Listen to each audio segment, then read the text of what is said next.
How to Read People Like a Book. For the writer, James Williams. Introduction. Thank you for purchasing this book. As the title tells you, this book is all about learning how to read people like a book in order to connect effortlessly with individuals. I can't stress this latter part enough. I want this book to help you connect with people, forge relationships, and for the most part, strengthen your ties with others around you. My name is James and I have been studying body language and verbal communication for a very long time. I got started after being interested in TV shows that seemed to glamorize body language and profiling. I used to suffer from severe shyness and social anxiety, and so I thought learning how to read people would help me connect with them easier. As I learned, there is really nothing glamorous about it, the process being grounded on cold science and research. Still, I am happy to share what I know with you, especially since it helped me so much in life.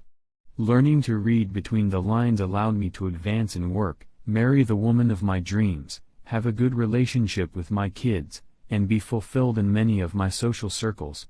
Knowing how to properly communicate with people is the hallmark of good relationships. These methods that you're about to learn have given me the kind of deep relationships that I could only dream about before. So what's the problem really? Why do we find it so hard to connect and communicate with people? A good reason is because what people say isn't always what they mean or even what they want to say. This can lead to mixed signals, confusion, and everyone ending up getting something they really don't want to get. Let's look at a real-world view for once.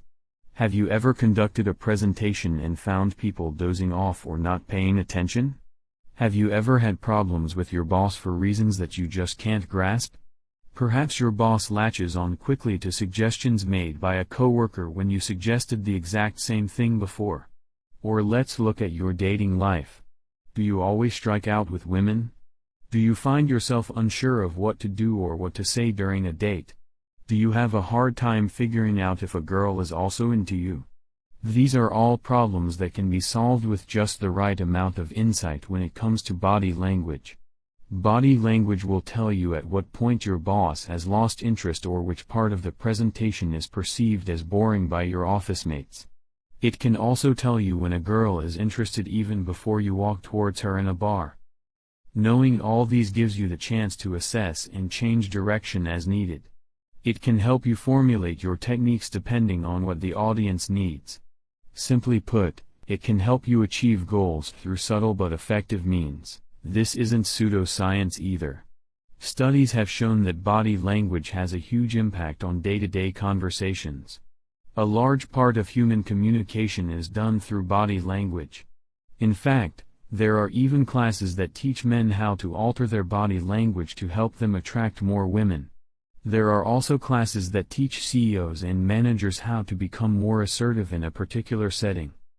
The good news is that you don't have to spend thousands and go to those classes to learn techniques. This book can help you with those and so much more. In this book, I intend to help you figure out different personality types and the unique traits each one has, communicating with different personality types, how to read body language, how to understand verbal cues, and of course, how to train yourself to become a better reader of the people around you. I want you to be able to achieve bigger and better things through this book, so don't wait around. Flip over to the next page. Chapter 1, Explanation, Quotes, Facts. People are an endless source of interest. Why they think what they think or why they do what they do has created an entire branch of science called personality psychology. It's basically a branch of psychology that studies personality and how it's different from one person to the next. It deals with the construction of a coherent picture of an individual, their psychological process, psychological differences, psychological similarities, and human nature. Simply, it tries to answer these 5 questions. What personality traits make up a person? How does a person think? What makes one personality different from another? What makes one personality similar with another? What personality traits are already present from the moment a person is born? It seems like such a simple 5-question study, but it's actually such a big field that I doubt this book will be able to discuss everything about people. However, we will try to focus our discussion on how personality affects communication with other people. More importantly, we're going to talk about how you can forge a connection with different personalities through both verbal and nonverbal communication. What is personality? Personality has many definitions, but for this book, we're going to define it as a set of characteristics possessed by an individual. This set of characteristics influences a person's cognition, emotion, motivation, behavior, and environment. Hence, the way you behave often changes depending on who you are, where you are, and who you're with. In fact, the word personality originated from the Latin word persona, which means mask. This is why people often say they wear different masks, depending on different situations. Studies targeted towards defining, describing, and categorizing personality have been in existence for many years. In case you didn't know, the ever-popular zodiac signs are actually a way of categorizing personality based on the date of your birth. Of course, since this way of categorizing personality isn't backed by science, we won't be talking about it. Instead, we shall be focusing on the ones with lots of studies behind them, introvert and extrovert. This is perhaps the most common classification known today. The common belief is that introverts are quiet and extroverts are loud. However, that's actually just a manifestation of what makes each personality unique. The main difference between an extrovert and an introvert is based on how their brains operate. That's right, this goes all the way to the brain and has the scientific studies to prove it. Studies show that the extrovert's dopamine trigger is shorter. Dopamine is the body's happy hormone, and accordingly, stimulation for extroverts run the path of taste, touch, visual, and auditory sensory processing. It's quick and very much felt by all five senses. This is why when extroverts gamble, the rush they get is stronger and faster. Introverts, on the other hand, run a more complicated course. The pathway area goes through planning, remembering, and solving problems. What does this all mean? Well, extroverts have a brain makeup that encourages them to seek rewards, while the same does not hold true for introverts. Of course, this seems like such a vague explanation.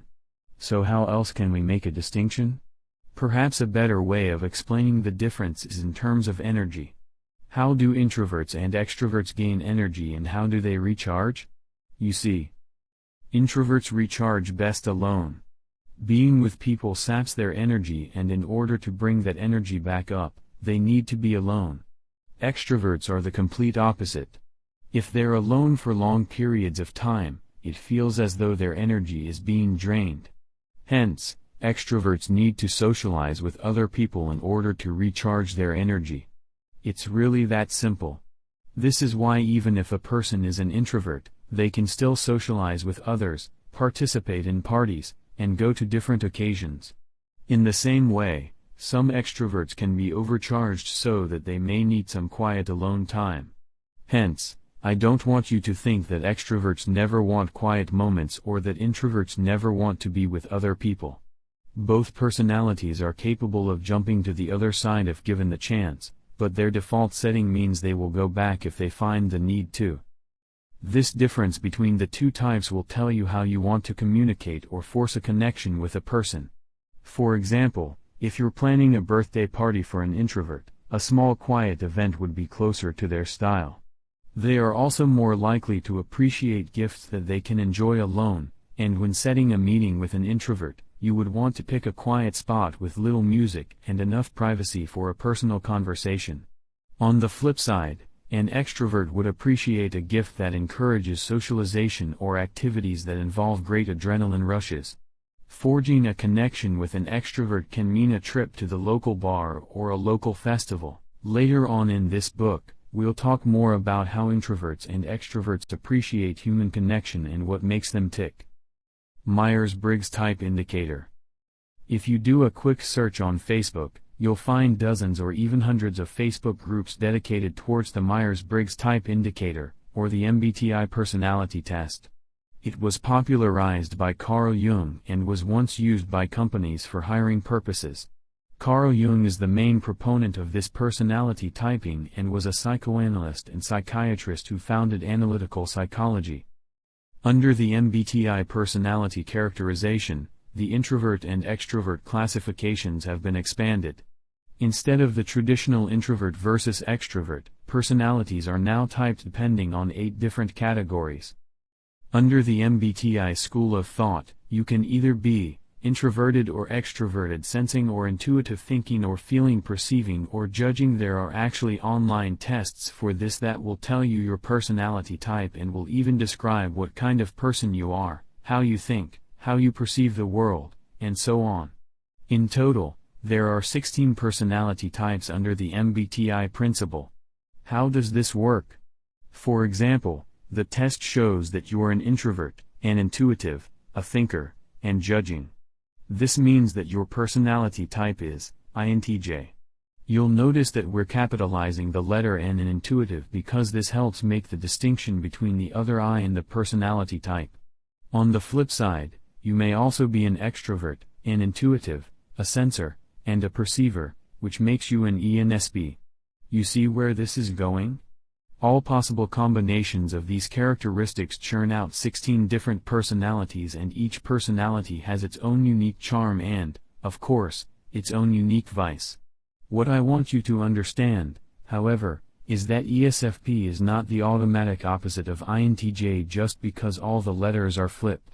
It's far more complicated than that, which is why it can be tough to fully explain, but we'll definitely try. The question here is, why are there so many personality types?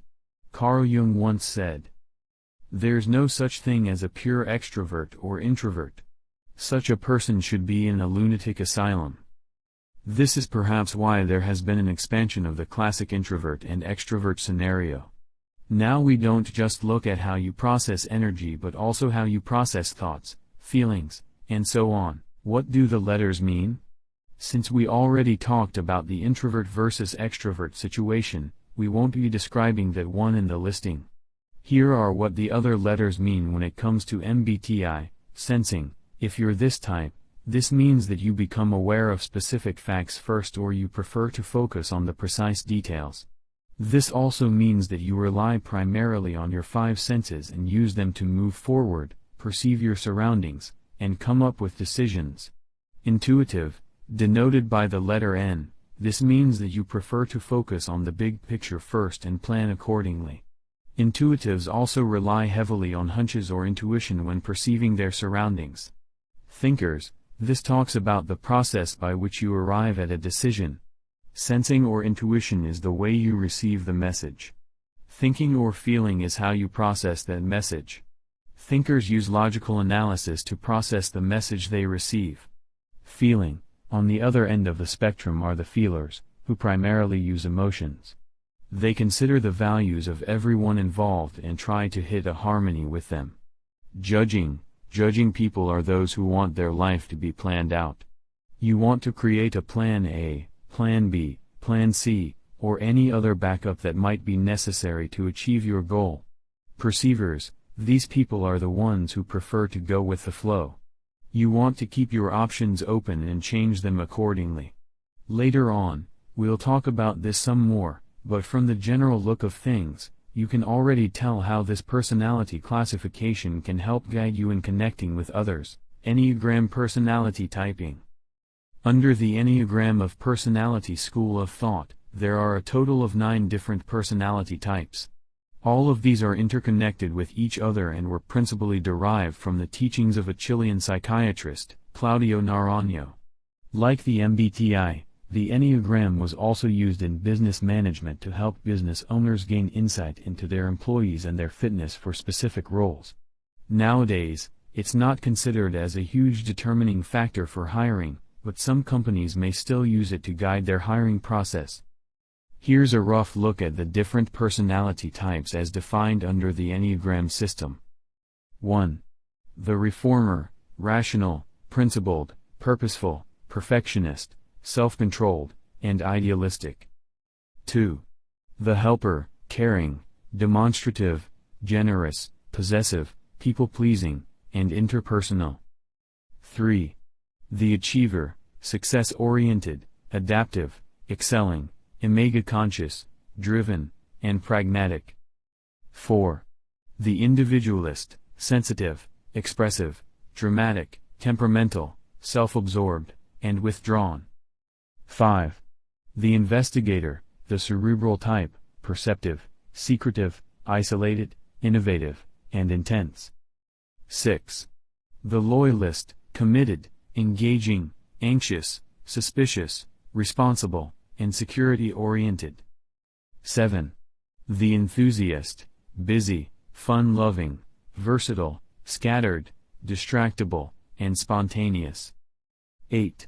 The challenger, dominating, decisive, confrontational, self-confident, willful, and powerful.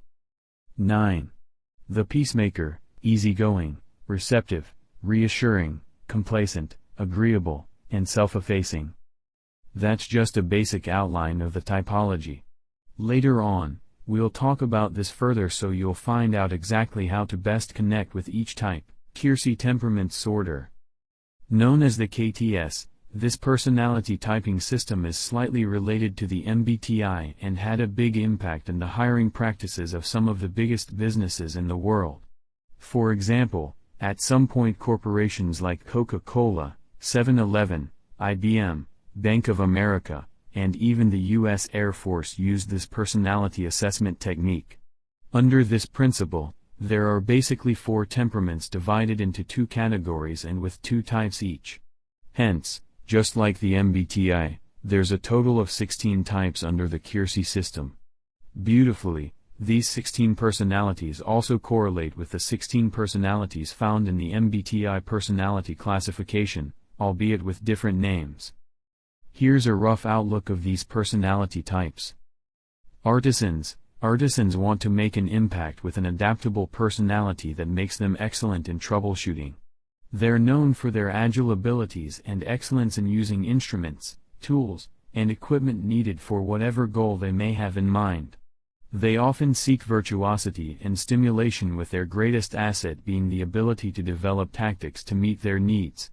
Artisans fall into 2 different roles: the entertainers. These are the informative or reactive artisans.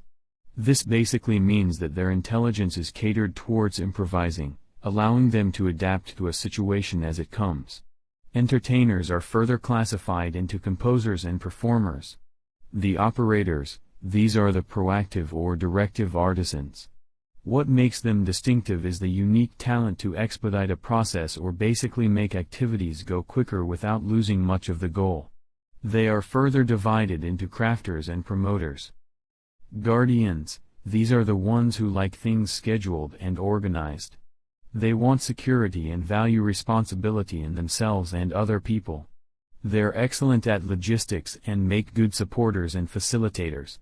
They branch out into 2 different roles: the administrators. They're the ones who are proactive with an intelligence developed towards regulation. They're further classified into inspectors and supervisors. The conservators, known as the reactive guardians, they are best when put in roles of support. Classifications of this type include protectors and providers. Idealists. They are both compassionate and abstract. Their motivations center towards personal growth and meaning. Because of their unique connection with themselves, they are excellent when put into roles requiring diplomacy. They have 2 different roles, which are the mentors. These are the ones who are best in developing roles. As the name suggests, they're perfect in guiding people and helping them to develop into their full potential. Role variants are counselors and teachers. The advocates. As the name suggests, this role of the idealist is centered towards mediation. They're advocates that are excellent in bridging the gap between people. Role variants include healers and champions. Rational. They're the ones who are both objective and abstract. Their main goal includes self-control and mastery of whatever they need to achieve. People who fall under this personality type value knowledge and competence above all else. Greatest strength is strategy and the ability to approach problems from a logical standpoint. They fall into 2 roles. Coordinators. Their intelligence is primarily developed towards arranging. Role variants include masterminds, field marshals. Engineers, excellent at constructing. The engineers have the following role variants: architects and inventors. Later on, we'll talk more about these personality types and how to make connections with them. The spectrum of all personality types. I can't stress this enough, personality is a spectrum. This means there's no set or permanent personality type. A person isn't 100% introvert or extrovert. This is merely a preference. Hence, given the option, a person will display the characteristics of an introvert, but if they have to, they can display extroverted characteristics as well. Chapter 2, Problems and Benefit. In this chapter, we're first going to talk about the advantages and pitfalls of reading body language. The fact is that body language is an inexact science, and as much as it can be useful, it can also be detrimental in your social life. Here are some of the things you need to watch out for. The impact of culture. One thing I want you to also consider is the impact of culture in body language. When trying to communicate with people, whether verbally or non-verbally, you will find that there are certain actions unique to their culture or the environment they grew up in. For example, in Asian countries, bowing is seen as a sign of respect, while in American countries, the typical bow has been shortened to a simple nod of the head to someone. Also note that in Asian countries, the depth of the bow indicates the depth of respect one might have for the other person. So why is this problematic? Well, if you're trying to communicate with someone of a different background, you will have to do your research on their culture. What gestures are considered proper and which ones are a show of respect. While the other person may understand that you're from a different background too and don't know about their gestures, you will find that making that extra effort can make you stand out from the crowd. How do I know their personality type? Now that you know the different personality types, the next problem you'll be tackling is, how do you make the distinction? Unfortunately, you can't just go up to people and ask them about their personality type. In fact, many people are unlikely to know about the MBTI or the Enneagram or other personality indicator types. Unless you're good friends with them, it's also unlikely that you can have them answer a questionnaire to determine their personality type. So what do we do then? We look at cues, behaviors, speech patterns, and the like in order to determine an individual's personality type.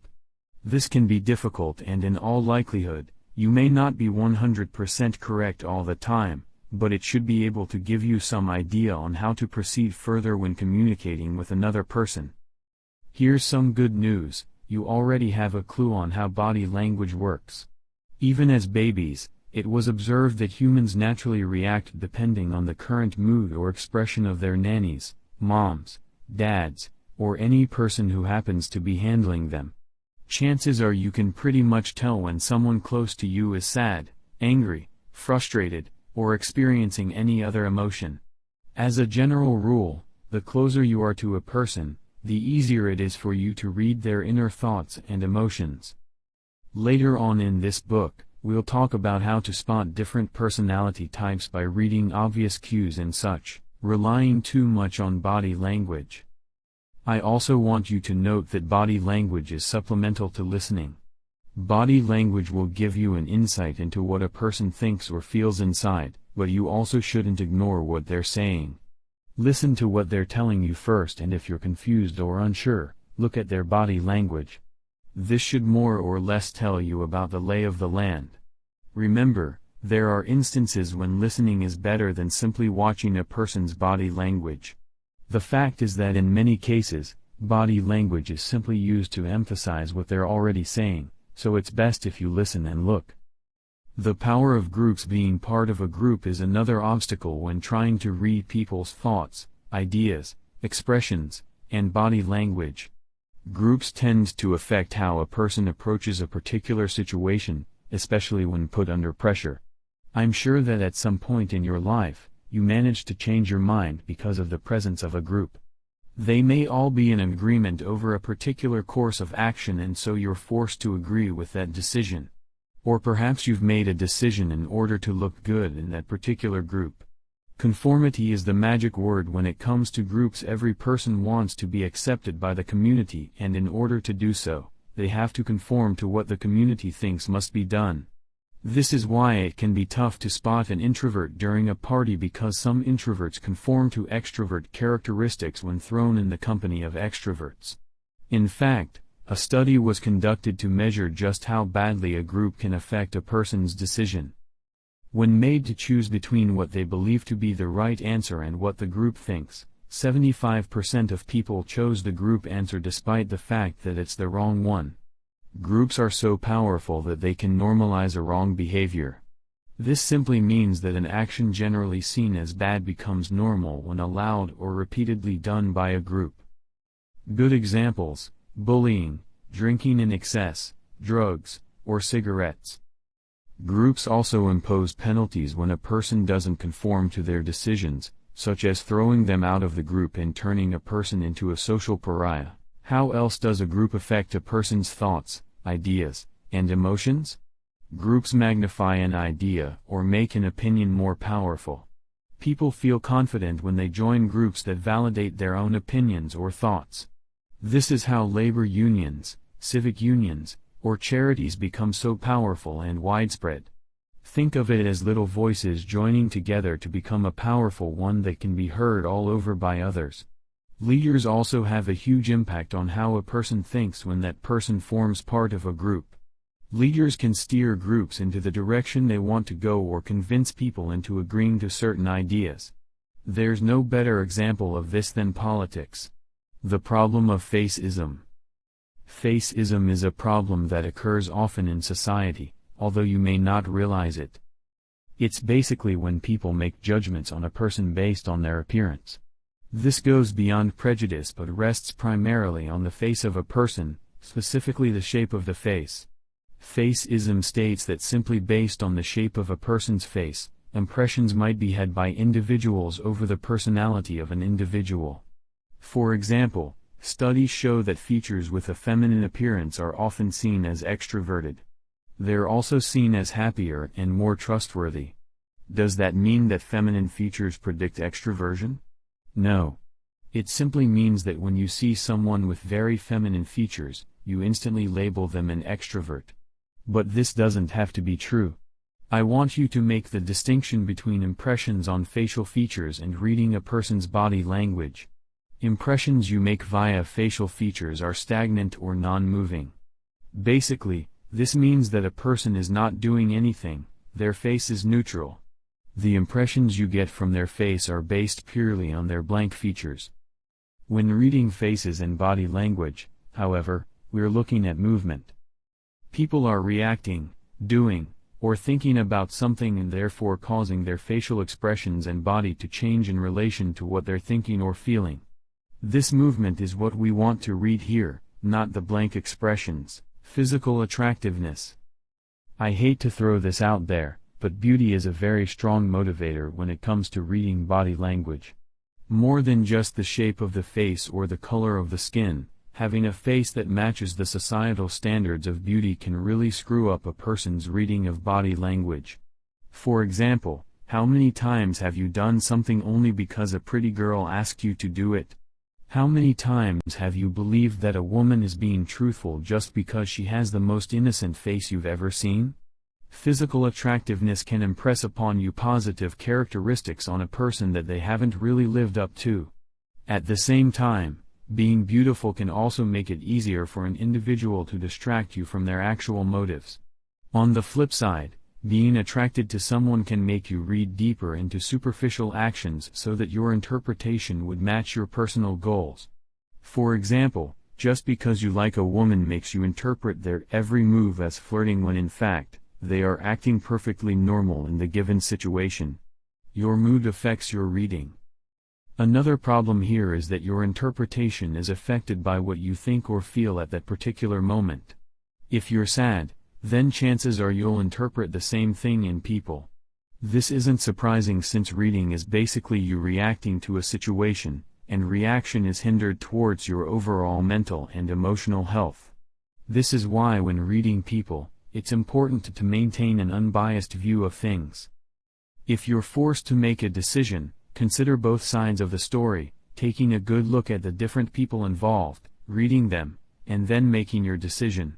It's only smart to make readings when you're in a calm and collected frame of mind. Still, there are benefits. So you're probably thinking, with all these problems associated with reading body language, why should I even bother? Well, there might be drawbacks, but I promise you that the benefits are just as many, perhaps even more in number. Here are some of the benefits of being able to read a person's expression and body language. You can connect better with people. This is the most important benefit we're listing here because this is really the result you want to get when reading this book. Being able to look at a person and instantly find out what they feel or think can help you adjust your own response in order to help them. This can be very useful in social situations, especially if you're hosting a party and want everyone to feel included. Having an idea on what people think also lets you temper your conversation to make sure that no one is offended by what you said. Helps with business or employment. The workplace is packed with subtle, nonverbal manners of communication, and it can be very useful to know what's happening under the surface. Is the client interested in your presentation or does he look completely distracted? Take note of what pitches have a positive reaction and which ones have a negative reaction from your boss or client. Even with your coworkers, having a good grasp on the silent communication between people makes it easier for you to adjust depending on the demands of the office. At the very least, being able to read these subtle cues will tell you if you've made an impression in the office. Help prevent conflict. Another incredibly useful benefit of reading body language is conflict resolution. You can tell the silent signs of aggression before they actually occur, therefore allowing you to stop any negative action at just the right stage. This is useful in many situations from work, to parties, to disagreements with your partner. Know exactly when to diffuse a situation before you reach that point of no return. Improve people's impression of you. First impression is always important, especially in the office setting. Knowing how to read body language doesn't just tell you how other people think, it also tells you how you're supposed to act in their presence. This means that you will be able to adjust people's impression of you depending on a given situation. This is important if you want to create a strong presence in the office or if you want to keep things on the down low during family gatherings. Knowing when it's time to spread out your arms or make yourself blend with the background can definitely help in achieving the effect you want to give in any situation. Become a better communicator. Of course, if you're in the position to receive and interpret verbal and nonverbal communication, this puts you in the perfect place to respond to these same messages. Don't forget, communication is a two-way street, and in order to send a message in the right context, you have to be able to receive a message in the right context. Doing both correctly guarantees that the flow of information is stable, quick, and accurate. Chapter 3: Introverts, Identify, Communicate, and Personality Type Motivations. This chapter is going to delve deeper into personality types and how to make connections with people depending on their perceived personality types. I want to stress the use of the word perceive here because unless you've made them take a test to figure out their personality type, chances are you're going to be guessing what category they fall into. This is why this chapter also helps you with that particular problem. This chapter deals with personality types in 3 ways.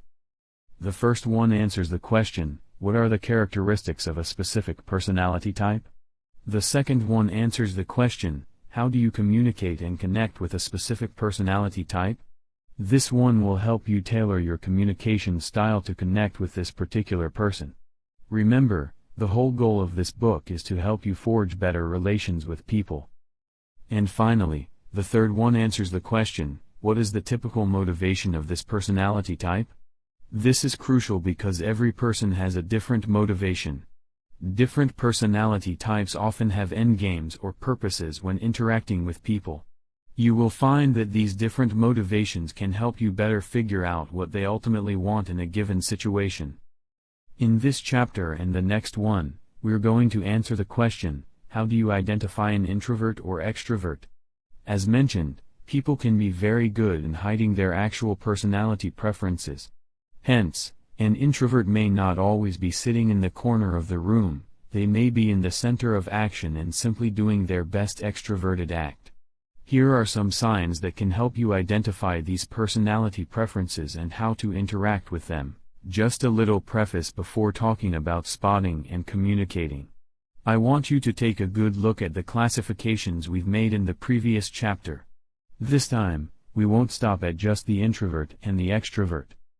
Instead, we're going to go a little bit further and talk about the different MBTI personalities and how you're supposed to communicate with them after you've made identification.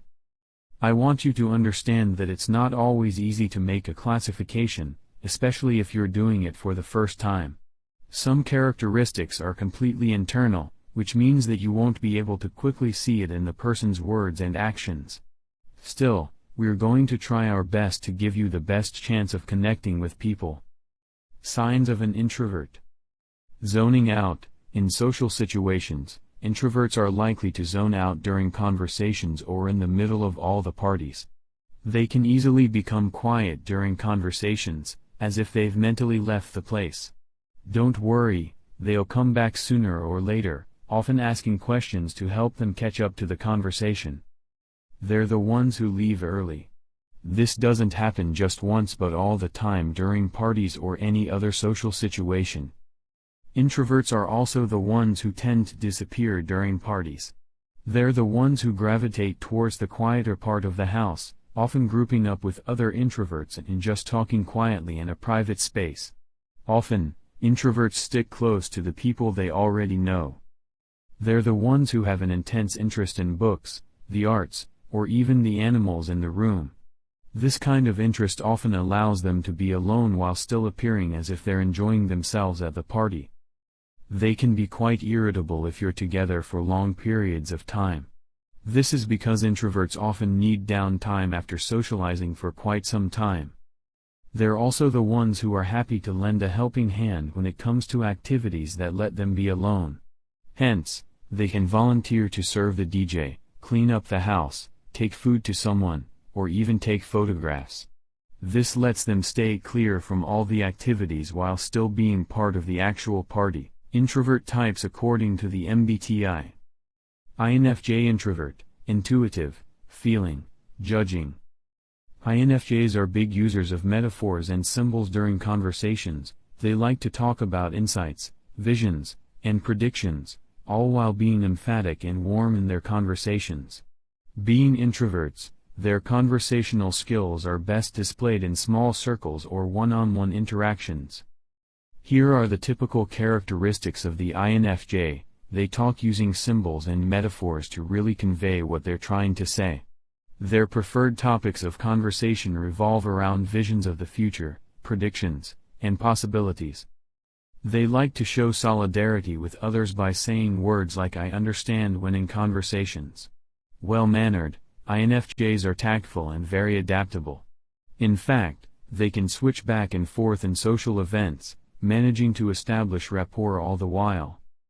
INFJs are introverted intuitive, which means that their process is mostly internal. This is why they like metaphors and symbols in conversations.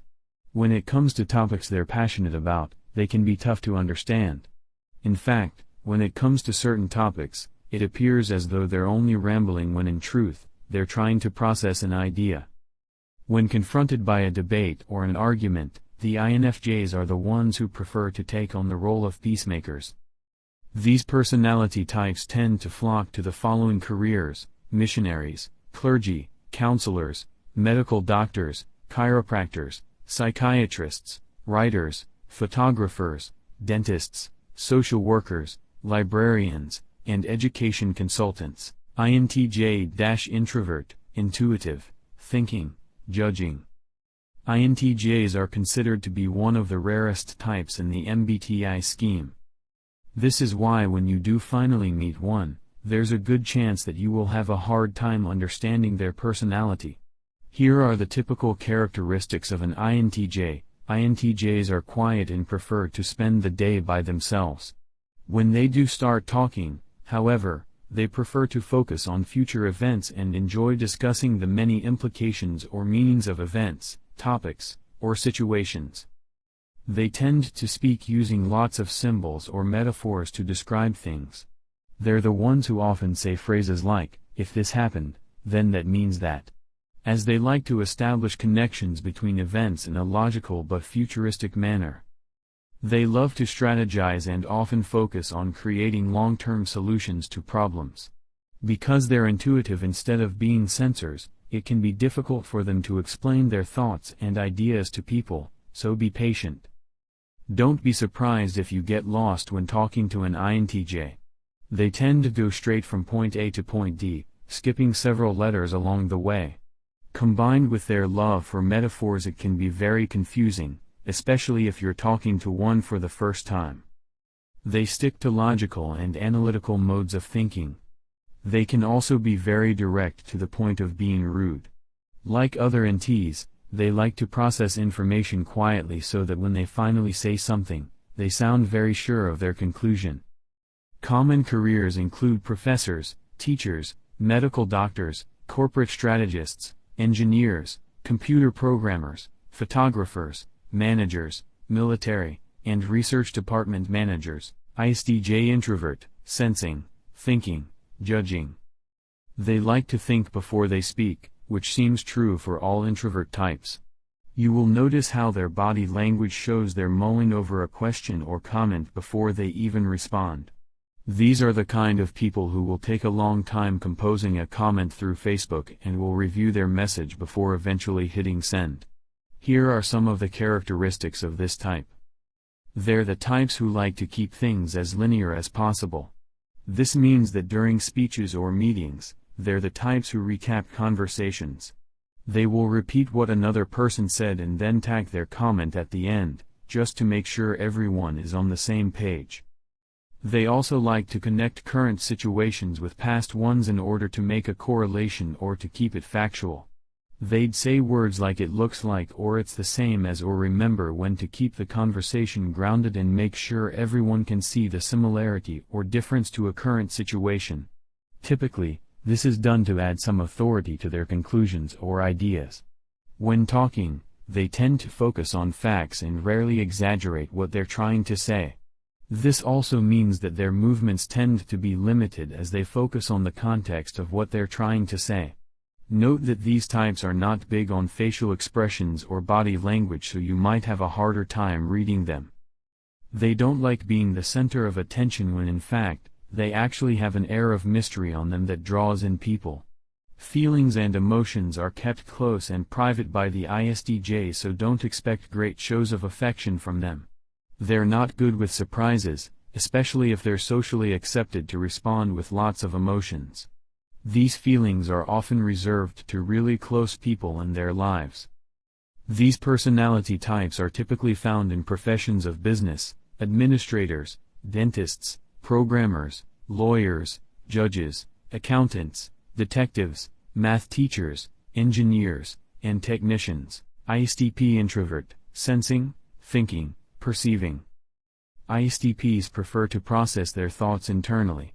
You're not going to hear them reciting their analysis out loud, but instead keeping it secret and intact before talking. As a result, their words would be factual, direct, and concise because they choose only to speak them out loud when they're already fully formed. Here's how to spot one out in the wild. They're the types who are likely to pause in the middle of a sentence in order to find the perfect word for what they're trying to say. Their vocabulary and phrasing is very precise as they want to keep things quick and simple. They're the ones who seem like they're very opinionated.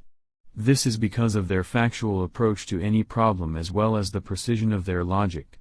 Everything has been cross-checked before entering into any kind of debate or discussion. They're not afraid to raise issues if they see any, especially since their detailed sensory data managed to go through the logical pros and cons of a specific pathway. Because of their love for the logical and the concise, they're not very good with feelings or emotions. ISTPs will feel very out of place and ill at ease if asked to talk about their feelings. If pushed or in a very stressful situation, however, you might find that ISTPs suddenly become overly emotional even if it is out of their character. ISTP personality types tend to gravitate to careers like forensic pathologists, system analysts, computer programmers, firefighters, paramedics, electrical engineers, pilots, and transportation operatives, communicating with INFJs, INTJs, ISTJs, and ISTPs. When communicating with any person in this particular group, you want to remember that they're strong introverts. This means that their ability to maintain social communication is shorter. They often prefer their interactions to be quick and straight to the point. Here are some of the things you have to remember when communicating with any of these types. Don't ramble, they hate that. If you want to communicate specific information, tell it to them straight. Do not use small talk if you want to get information from them. Ask about it straight out and you will get a straight answer from them. They may enjoy banter, but if they're working on a particular project, it's important to stay away and just allow them to focus. Learn to listen because these types put a lot of stock into listening. Remember that their main goal is information, so if someone is talking, they will make every effort to listen. Hence, they expect the same courtesy from others and hate it when people interrupt them in the middle of a sentence. Give them time to think about their answer before voicing it out loud. Greet them with a smile, but don't expect to stand there and exchange pleasantries. They're not really fond of that. Instead, greet them but give them their personal space. No hugs or any kind of air kisses unless you're very close or you're a family member. Eye contact every now and then is okay simply to affirm connection. Note that when on a project, they tend to be very focused. Any sort of distraction or effort to prevent them from finishing their goal will likely be dealt with negatively. Conversations of any sort will be shrugged off as it only throws them off their focus. Do not rush them. As with other introverts, INTPs like to enjoy their time working on a project. They're careful in particular about their goals and believe that distractions can lower the precision of their executions. When working with this type, it helps to always update them of what's going on. They want to find out at what stage you are in your job and not only when it's finished. This helps them assess the situation and adjust accordingly. Note that these types can go quickly from friendly to distant. They have a short social fuse, which means that after some time socializing with others, they're going to need some alone time to recharge. True introverts, their social fuse tends to be shorter than most, unless they've managed to train themselves into it. During tense situations or when stressed, INTPs draw into themselves. They become quiet and stoic, unlike other types which tend to burst out or let everyone know what they're feeling. INFP introverted, intuitive, feeling, perceiving. Having a strong sense of personal values, INFPs are emphatic and imaginative.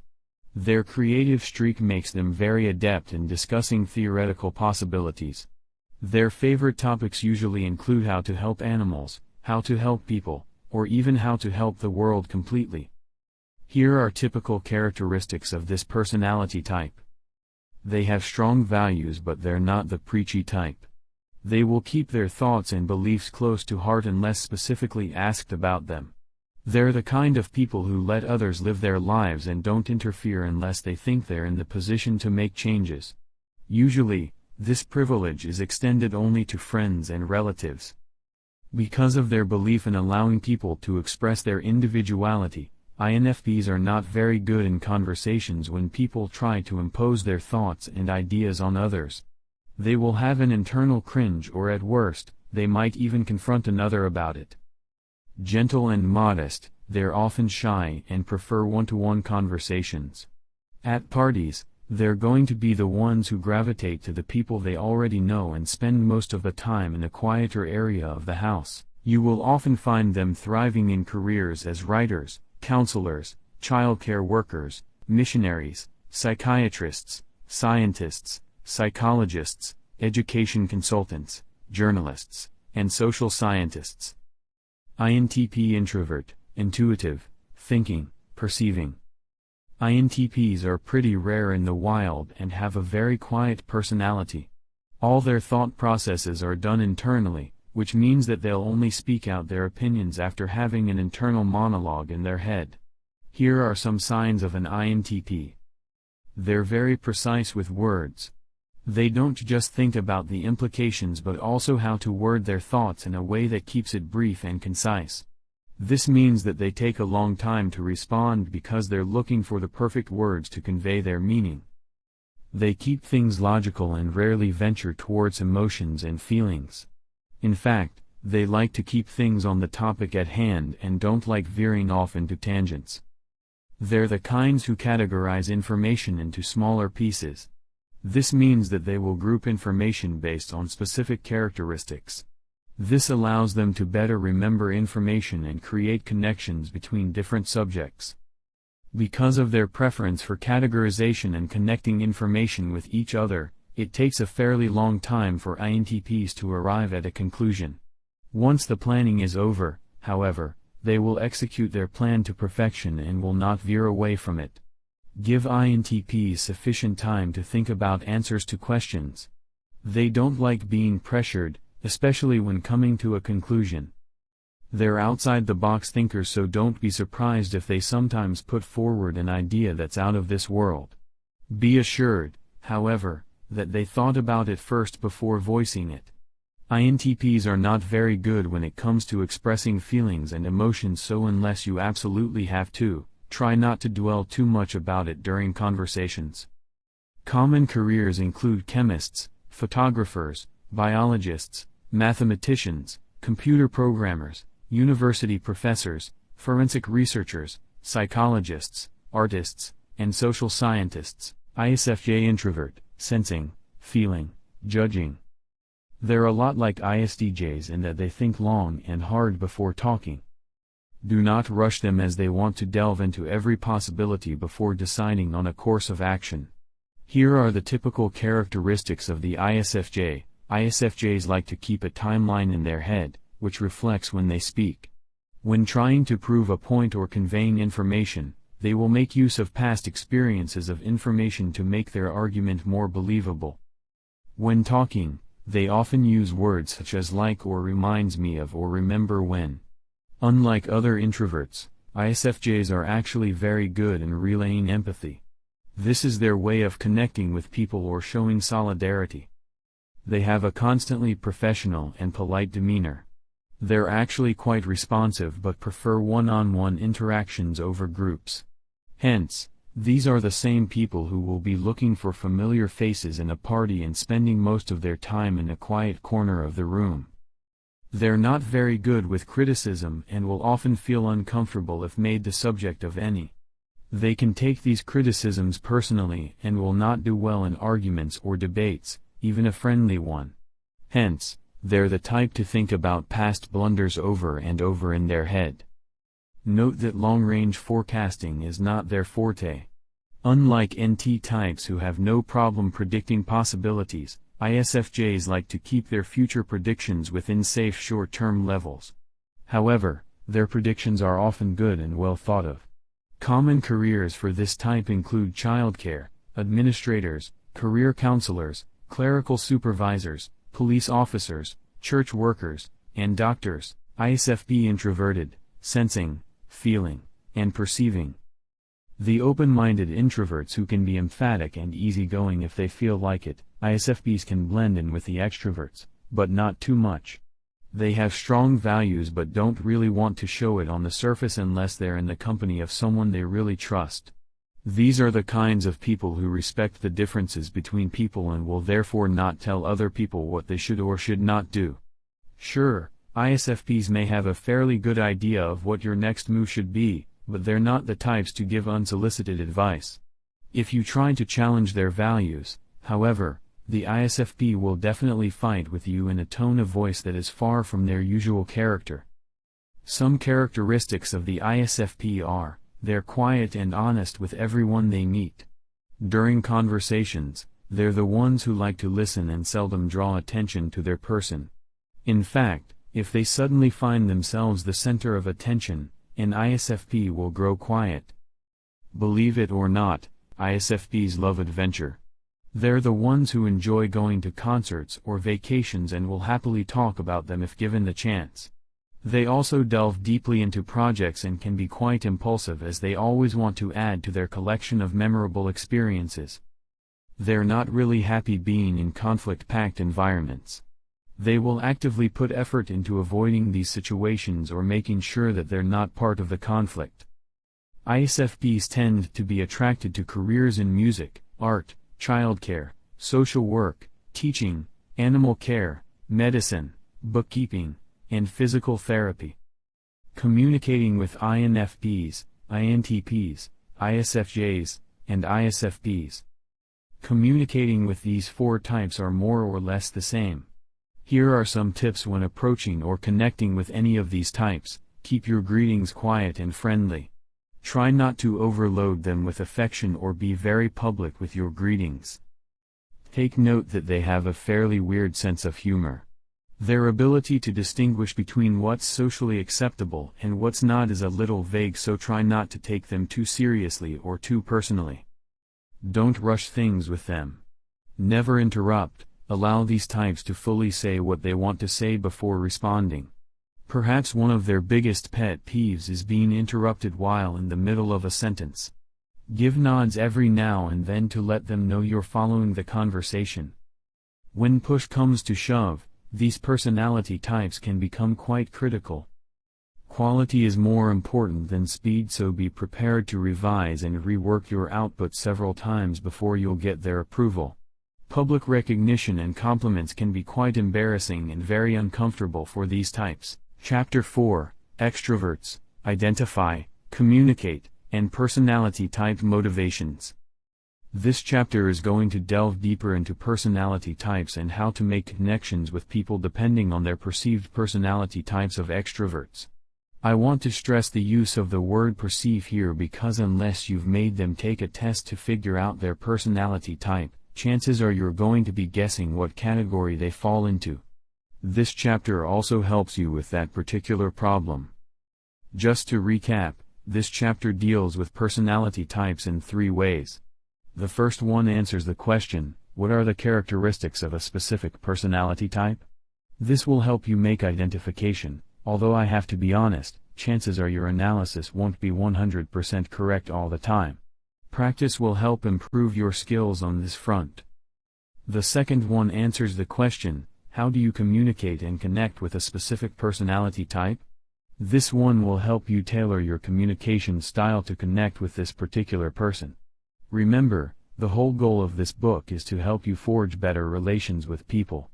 And finally, the third one answers the question, what is the typical motivation of this personality type? This is crucial because every person has a different motivation. Different personality types often have endgames or purposes when interacting with people. You will find that these different motivations can help you better figure out what they ultimately want in a given situation. Signs of an extrovert. One thing I want you to remember is that extroversion is not a bad thing. There seems to be a current trend nowadays where introverts are viewed as the nice, sweet, unassuming people while extroverts are the gregarious ones who are flighty and talk too much. Note though that this isn't always the case. There is no better type, and both introverts and extroverts have their own strengths and weaknesses. Here are some of the typical distinguishing marks of an extrovert. They have broad and numerous interests, usually the types that encourage socializing and being with other people. Surfing, biking, and team games are some of the activities they usually enjoy. They communicate best through conversations. In fact, they're very enthusiastic when talking, often adding punch to their argument through hand gestures. They're also comfortable being touchy-feely in public.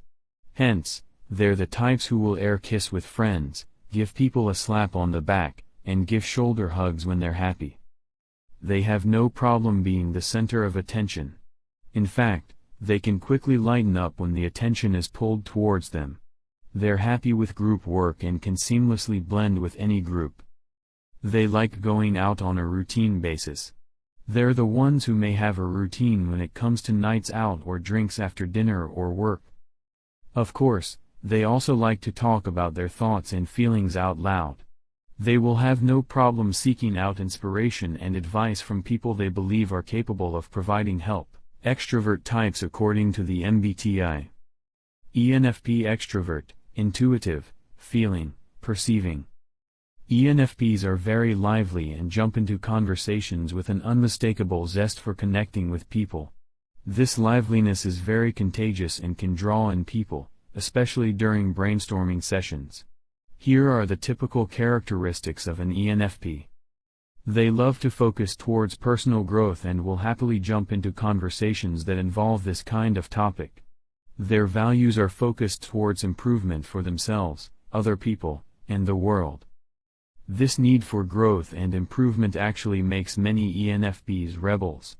This means that instead of going through the tried and tested road, they prefer to forge their own paths. They have no problem questioning the typical societal rules, and if it doesn't work for them, then they'll choose to do something else. These creative types gravitate towards careers that allow them to be writers, painters, musicians, journalists, psychologists, teachers, politicians, television reports, and social workers. ENTP extrovert, intuitive, thinking, perceiving. Creative and energetic, these personality types like to make good use of logic when they communicate with others. They like to brainstorm and throw ideas out in the open to get everyone in on the thinking game. Discussions invigorate them and help them move on to further possibilities.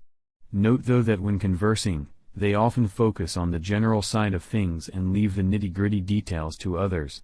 Here are some of the characteristics of an ENTP. They have the ability to form connections in their mind instantly and are not afraid to voice it.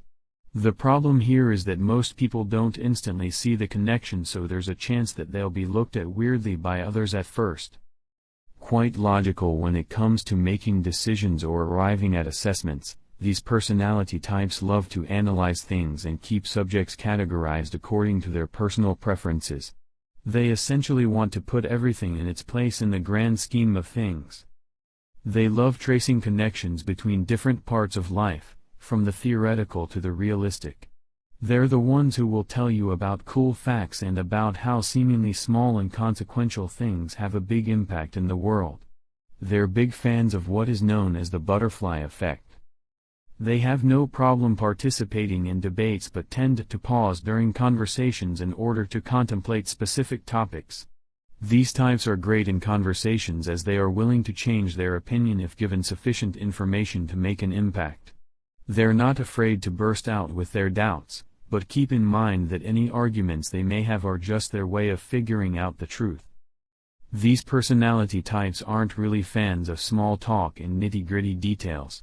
They like to maintain their focus on the big picture and maintain their thoughts on bigger goals. You will often find these people in careers like lawyers, photographers, psychologists, consultants, actors, engineers, marketers, computer programmers, writers, artists, and psychiatrists. ESFJ extrovert, sensing, feeling, judging. Despite the similarities in many of the letters, the ESTJ and the ESFJ are wildly different. They're both extroverts, so they have no problem being part of parties or showing up in events. Here's what you have to know about the ESFJ. They like to use the words we and us a lot because this helps them establish a connection with people. Basically, they'd always want to create a sense of inclusion and make sure that everyone is in perfect harmony with each other. It's not surprising to find them as the ones who prefer to be politically correct in everything they do. They want people to feel comfortable to the point where they would even make fun of themselves just to put someone at ease. This self-deprecating humor makes them likable in large groups. Matched with their conscious efforts not to offend anyone, and you should be able to get a generally likable person. They want to relate to other people, so these are the kinds of people who will share similar experiences with you. They'd tell you they can relate or understand experiences you might have and make you feel included. They don't like conflict and will try to stop debates or arguments. They're very good in picking up emotional tension and will try their best to diffuse the situation. The problem here is that even friendly debates are viewed as conflicts by these types, which is why even these lively conversations are actively stopped by them if possible. They're very conscious about socializing within boundaries. Sure, they have no problem being at parties, but they're likely to leave at a time they deem appropriate. They don't want to overstay their welcome and are therefore deeply conscious of the right amount of time to stay during social events. They're sensors, which mean that they are fully aware of the concrete needs of people. They're the ones who will notice if someone needs water or if someone hasn't eaten yet. They like to give solid solutions to solid problems, so don't expect too many feelings from them. These personality types typically have the following careers: nursing, childcare, physicians, office managers, social workers, bookkeeping, clergy, home economics, receptionists, pathologists, and religious educators. So how do you connect with an ESFJ? Here are some things to remember. Be focused with the task, and ESFJ will respect you for that. You need to be encouraging without losing sight of the ultimate goal. Greet people, be warm, encouraging, and open, but when it's time to work, focus on the work. Offer concrete evidence when making presentations. They want cold, hard facts instead of presumptions or predictions that have no basis. Always use hard data and don't be afraid to cite your resources for that data. Make sure it's accurate and precise, as vague information is something ESFJs hate. They also want practical applications to problems. Simply put, your input should be actionable or something that can be done, measured, and observed. It doesn't matter if it's long-term or short-term, ESFJs have no problem with waiting for the results they want. As long as the actions leading to those results are something they have practical control over. Be transparent when talking to an ESFJ about objectives and the plan on how to get to them. If you have an ESFJ working under you, it's important to explain to them not just the end goal but also the steps you want to take in order to arrive at that end goal. They need to see how these actions have a practical link to the end result.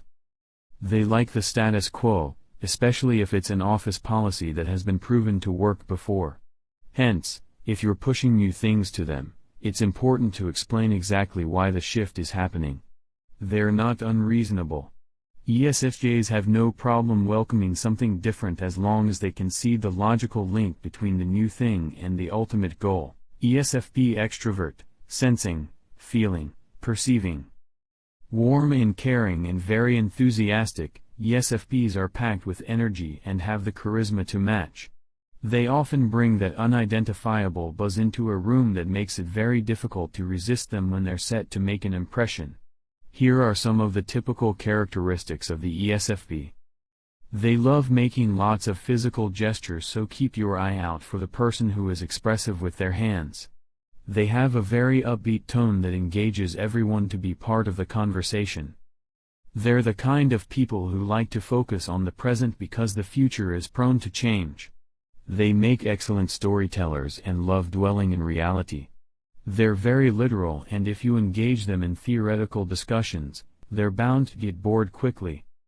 They don't like being rushed, especially when it comes to making decisions.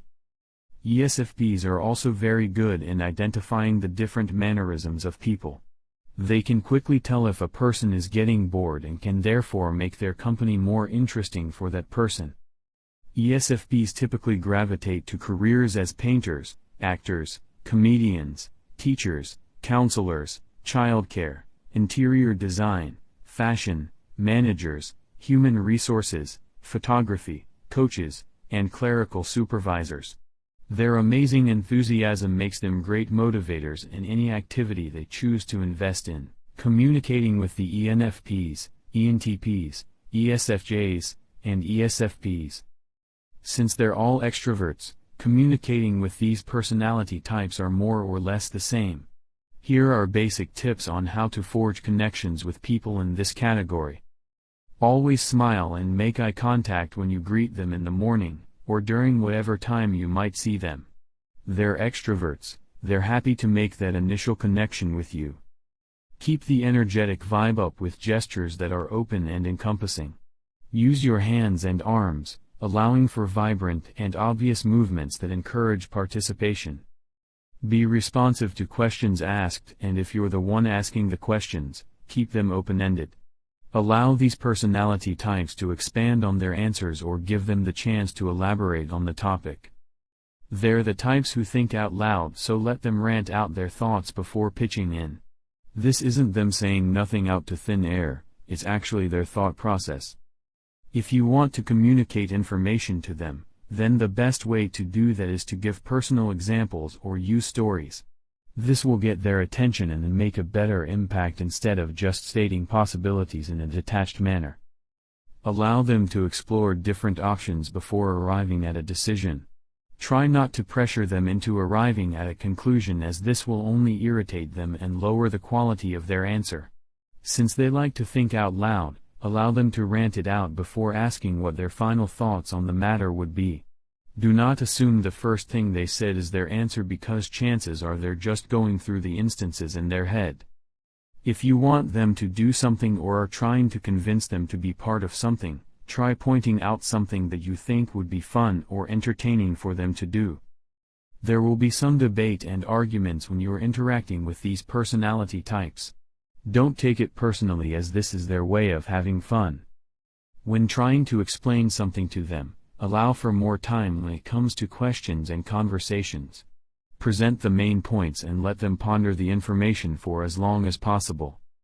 Note that people with this kind of personality type tend to use humor during tense moments. This is their way of breaking the tense atmosphere. Take note that when angry or stressed, these personality types tend to become louder, more expressive, and heavily animated. It may seem completely out of context, but this is how they handle typical stressful situations. ESTJ extrovert, sensing, thinking, judging. An ESTJ is an out-loud thinker, which makes sense because they're extroverted thinkers. They're the ones who speak out facts and make out-loud judgments, making it seem as though they're stating the obvious, but really, they're just saying these ideas out loud to make them more concrete. Hence, if you want to connect with an ESTJ, don't throw out duh or obviously reactions to them, because this is exactly how their thought process works. In fact, you'll find that even when alone, an ESTJ will talk to themselves in order to properly process their thoughts before arriving at a conclusion. Here are other typical characteristics of the ESTJ. They're confident when speaking and like to stick to factual and realistic topics. They're the ones who can easily remember facts and are more likely to compare past and present situations before moving forward with anything.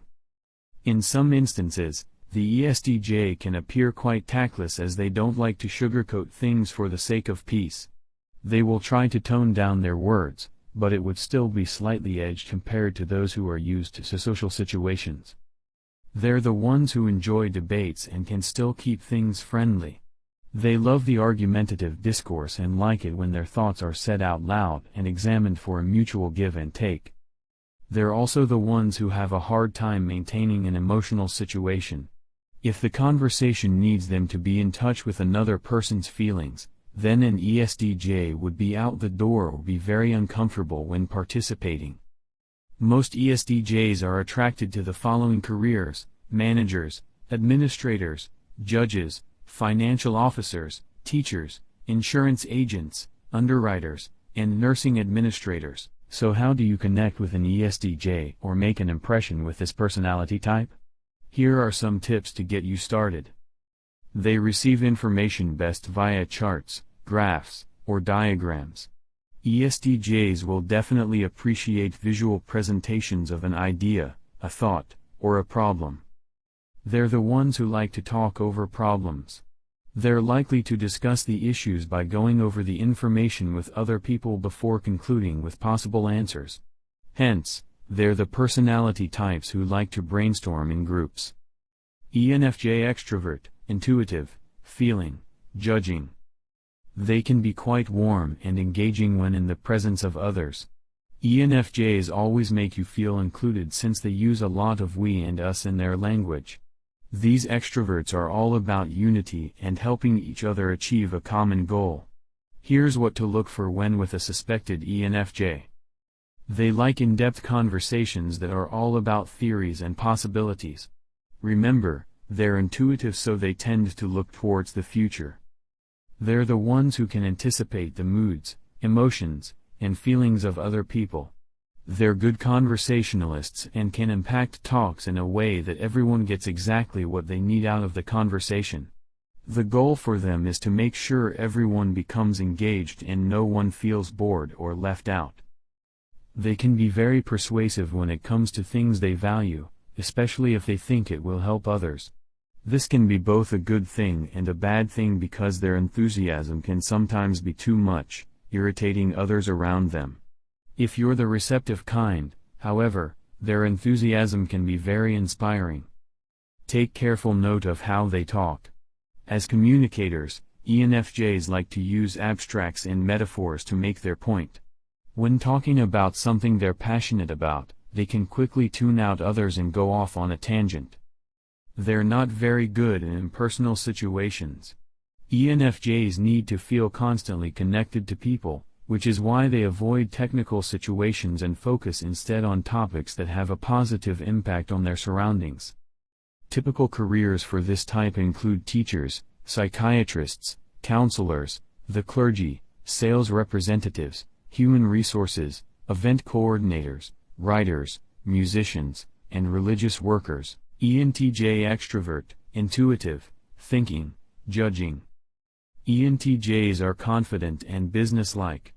They make incredible speeches that would make you think they're visionaries. Like most extroverts, they like to vocalize their thoughts in order to facilitate processing them. Hence, they're far more likely to talk during meetings or activities. This is simply how they handle tasks at hand, as talking creates a more concrete situation for them.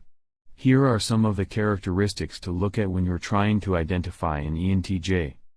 They love talking out their thoughts, although during these conversations, they may seem like they're laying out hard and fast judgment. This doesn't mean they arrive at conclusions quickly, it's simply how they process new information best. They love to argue and debate over different theories. Their strengths usually lie on theoretical issues, however, rather than technical matters of debate. Don't look at them weirdly if they talk to themselves. In many cases, this is also how ENTJs process their ideas. They also like to take notes, create charts, or make diagrams of situations in order to solve them. They're quick thinkers and tend to jump from one idea to the next when it comes to discussions. At first, the things they say can be confusing as they tend to make future predictions that are hard to follow. Some decisions seem nonsensical, but all of these actually contribute towards a long-term plan. They're bad when discussing feelings and emotions. In fact, they prefer to keep things private, often seeing emotions as irrelevant or unimportant in their lives. These types tend to gravitate to careers as CEOs, founders of organizations, entrepreneurs, lawyers, judges, university professors, bankers, scientists, and analysts. ESTP extrovert, sensing, thinking, perceiving. They're extroverts, so they are going to love friendly and lively conversations and all the physical gestures that go with it. They will hook you in with engaging expressions, and their quick wit makes them very enjoyable in parties. Here are some characteristics of the ESTP personality. They're excellent storytellers with a vocabulary that keeps them well-grounded and literal. They have the panache in the way they talk that people remain interested in what they have to say. In fact, ESTPs are fairly good with body language and can easily detect the mannerisms of people around them. This simply means that they know exactly what to do and say to make a person smile, laugh, or feel better. Of course, this also means that they know what to say if they want to make someone feel bad. Despite being extroverts, ESTPs like to keep their thoughts tucked inside until they're ready to voice them. Their decisions are internally analyzed and conclusions reached before they speak out. They're also very uncomfortable when asked to talk about feelings. However, they are perfectly happy to swap stories or share experiences with other people. Although this isn't 100% accurate, ESTPs are usually employed as sales representatives, paramedics, computer technicians, farmers, laborers, service workers, detectives, military, auditors, comedians, craft workers, and transportation operatives. So how do you talk to one? Here are some tips on how to communicate with an ESTP. Keep it friendly and straightforward. Simplicity is the key here. You don't want to give them unnecessary detail, as this will only make an ESTP lose interest. Instead, lay down the facts as you know them and offer evidence to support your claim. Here is an important thing though: when presenting to an ESTP, suggest several options that can help the ESTP make his decision. He is still going to go through the raw facts, but he will appreciate the options you've laid out, as this will speed up the decision process for him. Never underestimate their logical manner of thinking. This doesn't mean you can't question their analysis, you simply have to ask them how they arrived at a specific conclusion. The ESTP will actually enjoy telling you how they got from point A to point B. Never rush an ESTP if you want to stay on their good side. Do not impose a timetable or a chore chart and just expect them to follow through, especially if you don't offer logical explanations for it. Communicating with the ENFJs, ENTJs, ESTJs, and ESTPs. These personality types like to be in charge and have no problem interacting with people. They're the kind of people who can walk in a room and instantly gain the attention of others because they have such a commanding presence. Here are some tips on how to best communicate with these personality types. When greeting them, keep things friendly but brief. These extrovert types don't need the extended contact when it's not even necessary. The same goes for when you're telling them goodbye after a day's work or some other social event. Make direct eye contact when talking to them. Speak what you want to say quickly after thinking it through. Let them know what you want and why. They will appreciate this kind of discourse instead of running around the issue. Explain things in a clear and matter-of-fact manner. Keep your words focused on a goal and try not to go off tangent. The important thing is to give them the main points and nothing else. Be honest if you don't know the answer to a question. Tell them instead that you'll find out the answer as soon as possible. Don't be vague and interpret their words as is. If you already know exactly what they're telling you, then don't try to extrapolate on possible other meanings. If something is unclear, ask them outright. You should not be afraid about clarifying things with this type, as they prefer this to someone who just guesses on what needs to be done. Note that when stressed, these types tend to become bossy. The best thing you can do is help them towards their goal and summon up a little humor to help with the stress. Chapter 5, Communication Styles. Communication style is defined as the way you exchange information with other people. There are basically 4 styles known today: passive, aggressive, passive-aggressive, and assertive. It's important to make a distinction between these 4 because the way information is communicated to you will affect how you respond to it. One thing you have to understand though is that you can't box people into single communication styles. People also change the way they communicate based on the results they want to get. Hence, it's often best to classify the communication style as it comes. Here are the different types today. Passive. Passive communication is all about hints. You don't directly say something, you hint on it and expect the other person to get the hint. This is the lowest form of communication and actually puts the burden on the person receiving the message. Simply put, when you're communicating on a passive level, you expect the other person to correctly interpret information that you sent vaguely. It can be problematic as interpretation may not always fit the intended message. This leads to conflicts, misunderstanding, and sometimes even resentment on the part of the people communicating. How do you know when someone is trying to tell you something different from what they're actually saying? Passive communication usually has the following body language tells. Lack of eye contact, or in some cases, extreme eye contact, dropped shoulders and hunched back, keep their head down, low voice, putting emphasis on certain words, may repeat sentences in an effort to communicate what they're trying to say, may say phrases like, "It really doesn't matter," or "as long as everyone is happy." They tend to go with the flow. Aggressive. Aggressive communication isn't something you can just ignore. If someone communicates information in an aggressive manner, you will be able to tell. It has the following signs. Loud and demanding voice. There are threats, criticisms, blames, intimidation, or any other tactic to compel you into doing what they want. Aggressive posture and tense eye contact. Aggressive communication isn't so much about conveying information but rather, telling a person what they should do. This isn't always a negative thing, as aggressiveness can be interpreted as a sign of leadership. It can extend to confrontations or telling people exactly what they think without regard of circumstances, reactions, or feelings. Passive-aggressive. The passive-aggressive manner of communication is perhaps the most frustrating for both the sender and the receiver. It's a subtle combination of the two previous communication styles, allowing a person to appear passive on the surface but with a hint of aggressiveness under the layer of passivity. What are the typical signs of this communication style? Watch out for these: muttering under their breath instead of confronting a person, agreeing verbally but doing something else, entirely denying the existence of a problem despite body language showing opposition or reluctance, silent treatment, spreading rumors or talking behind someone's back, saying things like, "I'm okay with it, but someone else may not like it." People who are passive-aggressive often feel powerless and stuck on their situation. You'd find that when a person has had enough of passivity, they take up a notch towards passive-aggressive communication. Of course, for some people, this is their default setting. Assertive. Of all the communication styles, this is perhaps the best one as well as being the most effective.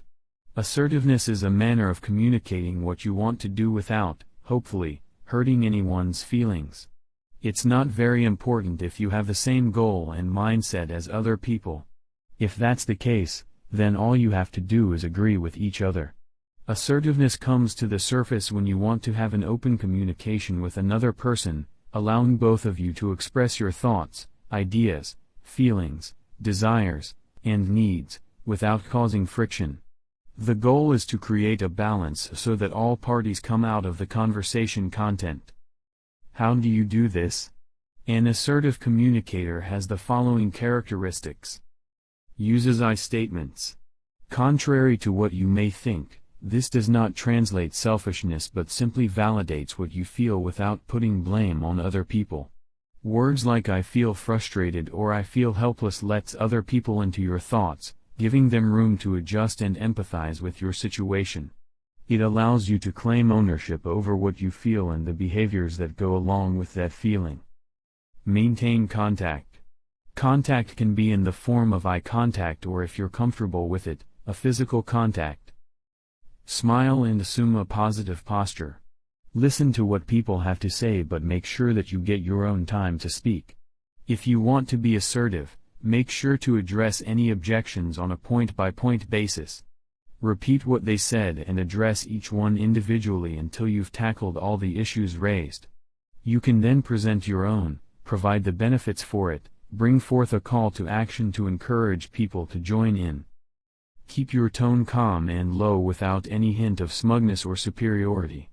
In many cases, people resist new ideas simply because of the speaker or the way the new idea is introduced in a conversation. You want to make it as gentle and as friendly as possible to help people be more welcoming to the idea. Chapter 6: Reading Lies in People. One of the most valuable skills when reading people is being able to tell when they're lying. Admit it, you've always wanted to know when someone is lying to you, and that's perfectly okay. Studies show that when lying, some people have specific tells, such as scratching their nose or brushing their hair with their fingers. People who play poker often use these tells to see if they should match the other person's bet and whether it would be worth the trouble. One thing I want to remind you of is that reading lies in a person is not an exact science. People's actions when lying can vary, which is why familiarity is important. The longer you know a person, the more accurate your prediction will be about the truthfulness of what they're saying. So, those being the case, here are the typical signs of lying according to experts. Understanding a baseline. One thing I want you to remember is that when reading body language, there's usually a baseline that allows you to start somewhere. A baseline is simply the normal way in which a person acts when around people. Hence, if a person is being truthful and confident in their surroundings, how exactly do they act? Knowing a person's baseline lets you know when they're acting out of character. Sure, You can walk into a room full of strangers and do a casual read of the room, but reading people close to you is often easier as you've known them for a longer period of time. You have a point of reference, to put it simply. As mentioned, people have varied lying gestures. Some people just love to talk with their hands while other people just love to fidget with their hair on normal days. Hence, seeing them do this doesn't automatically mean they are lying, it might simply be a part of their personality. Hand movements. People lying tend to use gestures, but they do it after speaking. Typically, you'd find people gesturing while talking because this is a natural part of the process. Their body is working with the mind and telling a story or conveying a message. In contrast, a person lying is focusing too much in making up the story that the body fails to catch up. Hence, they make up the lie first, and then perform the gestures to emphasize their point. Also take note that gestures of people who are lying often involves both hands as opposed to truthful people who only use one hand. This was noted after a 2015 study about people testifying in court cases. Another unconscious body language done by lying people is keeping their palms away from you. It is just like a subliminal way of holding information away from other people. Hence, they may put their hands in their pocket or keep them close to their body, as if they're trying to keep something a secret inside their palms. So basically, people who lie can go two ways with their hands. They can either use them too much or not at all. Itching and fidgeting. There's a popular belief that when a person lies, they tend to scratch their nose. This isn't true 100% of the time, but it does bear noting in many cases. It's fairly normal for people to have an itching sensation or fidget in their seat when they're uncomfortable. The body naturally looks for a way to distract itself. Also note that when lying, people are often nervous of what they're saying, which causes the autonomic nervous system to fluctuate, thus creating that tingling sensation all over the body. It's a lot like the nerves you get when you sit close to someone you like during those younger days. However, nose scratching isn't the only itching movement associated with lying. When people lie, they can play with their hair, play with their fingers, scribble on a notebook, or perhaps the most go-to technique nowadays, they play with their phones. Facial expressions. Of course, let us not forget how the face itself can signify when someone is lying.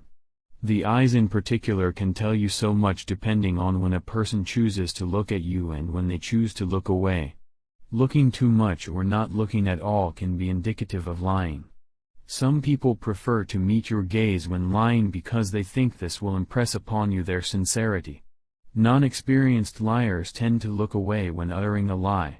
Hence, it can be a little confusing when judging people simply through their eyes. This is why it's important to have a baseline when it comes to people, as I will be explaining later on. One thing I want you to remember though is that a 2012 study published by PLOS ONE has already debunked the popular myth about where a person looks when lying. The myth goes that when a person is fabricating something, they're looking left, and when they're recalling something, they're looking right. This is not true, as the direction people look is largely based on their mannerisms. That being the case, try not to focus too much on the direction and simply on the overall mannerisms of the person. Change in complexion.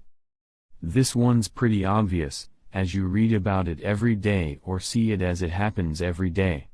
People blush, people become red, and people become pale depending on the circumstances. People tend to become pale when they're nervous or when they're afraid of something.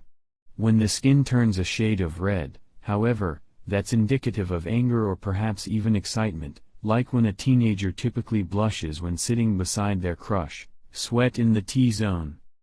This is something you definitely have to watch out for when wondering if a person is lying to you or not. The T-zone covers the area of the nose and across the forehead and then down to your mouth. Sweating is fairly common in this area if a person is lying, especially if they're nervous about it. Tone of voice. Obviously, we are trying to focus on nonverbal communication here, but the tone of voice is still a strong indicator, absent the words themselves. High-pitched voices tend to come out of nervous people as the vocal cords tighten, making it hard to push out the particular words. There can also be a croak, a stutter, or some broken words coming out of a nervous individual. Some people clear their throat to help improve their speech, which is also indicative of nervousness. In contrast, a loud and booming voice can be a sign of confidence or anger, depending on the situation. A sudden change in the volume can also be defensiveness in people, especially when confronted with possible mistakes. The mouth. Playing with the lips, such as rolling them backwards until they almost disappear, is another good indicator. It's typically a sign of lying by omission, as people physically try to hold back a word or a thought by pulling in their lips. If it goes the other way, however, it can be a sign of resistance or when a person doesn't want to talk about something, the words themselves. Again, we're trying to focus on the nonverbal way of communicating, but I still want to cover all bases. After all, experienced liars can easily control their body language to match the situation. Hence, you still have to listen to the words themselves, as they can indicate when a person is trying too hard to convince you of their truthfulness. Some common phrases used by liars include, honestly, let me tell you the truth, like, Chapter 7, Understanding People's Motivations. In the previous chapter we talked about lying and how to more or less tell when someone is lying to you. If you watched House, you'll remember a quote by that famous Dr. Gregory House that goes, "Everybody lies, the only variable is about what." So basically, what we're trying to say is that you may be able to tell when someone is lying, but can you tell what they're lying about, what they're covering up, or basically what the motivation is behind the lie? In this chapter, we're going to talk about the motivations of people. It's the principal thing that keeps them going, and if you want to be able to read a person's body language correctly, you need to be able to understand the motivations that drive them towards that end goal. Think of this as driving on a highway. Every person is driving towards a destination which is their main motivation. If you're driving right alongside them, you might not be 100% sure of where they're going.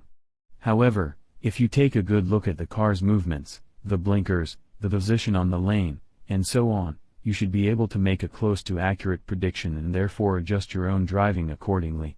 Even if a person lies to you, knowing what motivates them or what their end game is can help you figure out what the lie is all about. This one is going to be a little more difficult, so bear with me as we go through this. One more note, motives are defined as the conscious or unconscious moving factors for people's behaviors. These motives are the reasons we do what we do. Behaviors are the performances themselves or the actuations that are reflective of a person's motivation. Maslow's hierarchy of needs. This is possibly one of the oldest rationales for understanding human motivation. It's not perfect, but what is? Maslow's hierarchy of needs is a lot like the nutrition pyramid. It explains that motives have a bottom-up approach. The bottom needs are the most basic and prevalent, which must be met first before the others' needs are addressed. There are 5 levels to basic human need, starting from the bottom, and these are physiological, safety, love, belonging, esteem, and self-actualization. Here is a brief look at how this works. Physiological needs. These are the main components that are aimed towards survival. According to Maslow's theory, humans are compelled to fulfill these needs first before they can ascend to higher levels. So what exactly are these physiological needs? These are homeostasis, or basically the balance of the body in order to preserve its living condition: health, food, water, sleep, clothes, shelter, safety needs. After a person meets their basic physiological needs, the next step is their safety needs. Here are the typical considerations when it comes to safety needs. Personal security, emotional security, financial security, health and well-being, safety needs against accidents and illnesses. How do these things usually show themselves in an individual? You can see this by the way individuals purchase insurance policies, set up a retirement account, get jobs with security, get a savings account, and so on. Of course, you also have to consider people who are in war zones who are seeking out security in its most basic form, physical security. You will find that when in the midst of war, people seek security to maintain homeostasis or the security of staying alive, social belonging. Once you have the most basic needs and security, the next step is to seek out social belonging. We are social animals after all, and the need to be accepted by our peers is one of the most common driving forces for people. The need for social belonging is typically met by the following: friendships, intimacy, family. The need to be accepted in social groups is true regardless of the size of the group itself. This is why even when a person forms part of a small club in school, they still need to be part of the social circle within that club. Small social connections include family, friends, and colleagues in the typical workforce. You will notice that most people will go to extra lengths in order to have this sense of acceptance and belongingness in their chosen social circle. Failure to meet these needs lead to problems like social anxiety, clinical depression, and loneliness. Self-esteem. Fourth is self-esteem, which is somehow connected to the third level. One thing you'll notice is that most people use the third level to jump to the fourth. Acceptance in their social circle tends to promote a person's self-esteem as they find themselves worthy because others find them worthy. What does this level cover? There are actually two versions of this, the lower and the higher version. The higher version speaks of self-esteem derived from others. There's a need for status, fame, prestige, recognition, and attention from others. This is the one I was mentioning before. The more difficult version is the higher one, which speaks of self-esteem deriving from your own competency. This speaks of self-confidence, of knowing that you're capable of independence. This means being able to take care of yourself, know your needs, and have the ability to meet those needs. This gives an individual a sense of value and prevents the possibility of having an inferiority complex. Self-actualization. This is the toughest level of the motivation pyramid and is all about managing to reach a person's full potential. Maslow describes it as the ability of an individual to accomplish everything they can possibly achieve in life. It is a lifetime goal, and for many people, it can be difficult to actually pinpoint that lifetime goal. Others, however, know what this goal is but have a hard time reaching the lower levels. Self-actualization can include parenting, partner acquisition, utilizing and developing abilities, utilizing and developing talents, pursuing other goals. These self-actualization motives are described by Maslow as the intrinsic drive that pushes people forward into completion.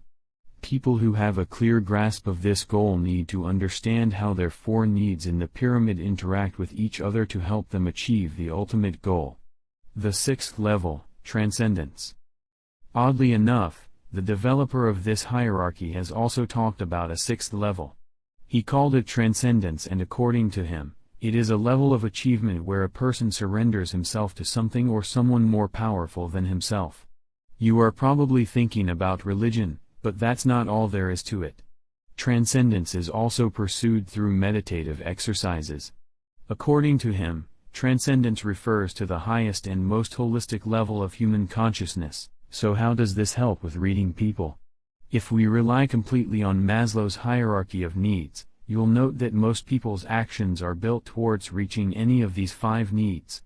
It can be a tad difficult, but what you want to do is try to figure which of these 5 needs a person wants to achieve when confronted with a particular behavior. Do they want social acceptance? Do they want to achieve the basic necessities of maintaining life? Or do they want to have a sense of security?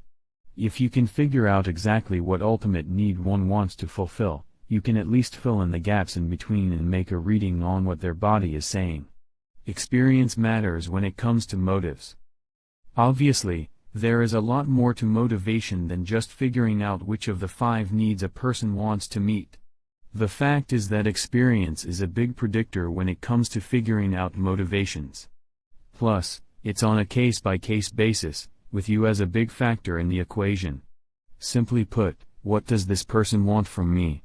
What need is this person trying to fulfill through me? What need can I fill for this person? Guidelines for understanding people. Let's say you're ready to figure out people's motivations and understand them to forge better connections. The question now is this: how do you start? The way you start varies from person to person, but there are certain general rules that can help you move forward with connections. Here are some of the typical guidelines to make things easier for you. Most social behaviors are hidden. We've been talking about the different actions of people and what they mean, but it's also important to look at the opposite end of the scale. You should keep in mind that more often than not, people draw in instead of pushing out. Many actions or reactions are done in order to suppress rather than express. For example, people close their arms, suck in their lips, or look away from people. It's a pull motion rather than a push. How does this apply when you're trying to connect with people? Well now, you have to pay extra attention. There's this precious moment between a push and a pull when a person starts to react about something and then quickly hold that back in because they realize that they're showing emotions and feelings they don't want people to see. That's the moment you have to watch out for looking at people. Now, you might not always catch this deliberate inaction, but knowing that they're there is half the battle. More importantly, this should tell you that a lot of things are beneath the surface. This is why you need to focus on empathy, delving deep into the surface instead of just interpreting what people say without applying empathy. Put yourself in the person's shoes and you should be able to at least have an idea of what they're trying to do or what they're trying to achieve. Conceit trumps malice. Another thing to keep in mind is that people aren't naturally evil. If you're going to guess a person's motivation, malice should not be your first choice. In law, accused people are often considered innocent until proven guilty because the default setting is that a person is good unless there's enough evidence to show that they've been bad. This is also important if you want to understand people better. In any situation where people are doing something that is harmful to others, first assume that they're doing it because they're unaware or ignorant, or believe that their way is more important. By having this mindset, you are more likely to react in a kinder manner. Chances are you'd react by explaining to them exactly why their choice of action is not the best one. In contrast, walking into a situation believing a person is simply evil makes you react badly, perhaps even rudely or even violently. Selfish altruism often dictates behavior. Selfishness is often viewed as a desire to please only yourself while altruism is its exact opposite. Altruistic people are said to be selfless or want only the best for others. Oddly enough, people are driven by these two factors at the same time. Perhaps the simplest way to explain this is, people are giving, but they are giving in a way that also helps themselves. For example, people have no problem lending money to a friend, knowing that this particular friend can help them fix their computer or fix their car without charge. You trade in a car from a dealer and the two of you benefit. In some cases, helping someone is a sign that you have more power than that person, therefore helping you establish a feeling of dominance over another person. Memory is fickle. Another thing that might help you in understanding people for the better is that they don't have excellent memories. Memory is incredibly fickle for people and people are likely to forget certain things, ideas, or concepts. Hence, if you're expecting someone to call or someone promised to do something for you, you can always assume it's because they simply forgot instead of deliberate malice. Do not go this route and assume that people are naturally evil, as this will leave you feeling bitter and closed to the possibility of connecting and understanding others. You can also make this memory work in your favor. This is because when it comes to connecting with others, people are more likely to remember you if there are similarities as opposed to dissimilarities. People are more emotional than they let on. Have you ever looked at someone being given surprising news and they seem to have very little reaction to it? The truth is that people are more emotional than they let on. There's something seething there beneath the surface, and it's important to recognize that emotion even if you don't see it bubble out.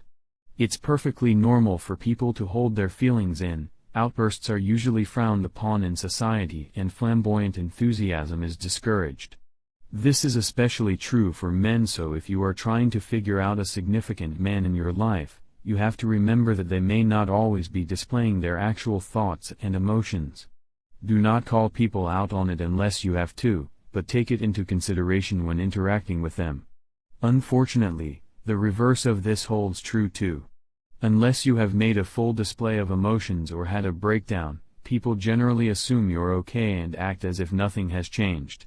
It can be quite frustrating if you're the one who's suppressing your emotions, but it feels perfectly fine for those at the other end. If you're on the opposite side of the situation, which means you're the one holding in your emotions, then do not take it personally. Don't assume that they should know your thoughts because people can only see as much as you allow them to see. Chapter 8, Reading the Face and Body, Cues and What They Mean. Body language is a wide field, and contrary to what you may think, it's not just the body per se but also covers facial expressions, posture, gesture, eye movements, body movement, and even the lack of body movement itself. Body language is not unique to humans though. In fact, it's very obvious if you watch animals during their mating season. The dances and postures are hardly subtle as they do their best to attract the opposite sex. But what about us humans? Body language in humans is far more complicated, so you'll have to be doubly observant. Unlike animals, there are lots of possible motivations that affect our body language. Even worse, some people make it a point of controlling their body's natural reaction or make sure that nothing shows through their body and facial expressions. Sometimes, they even fake those postures to give others the wrong impression. Just watch a poker tournament and you'll see exactly what I mean. The science of body language. One thing you should note is that body language reading is not some pseudoscience. It has actually been studied for years and has been solidified by legitimate studies. Today, the science of studying body language is called kinesics and was founded by Ray Birdwhistell.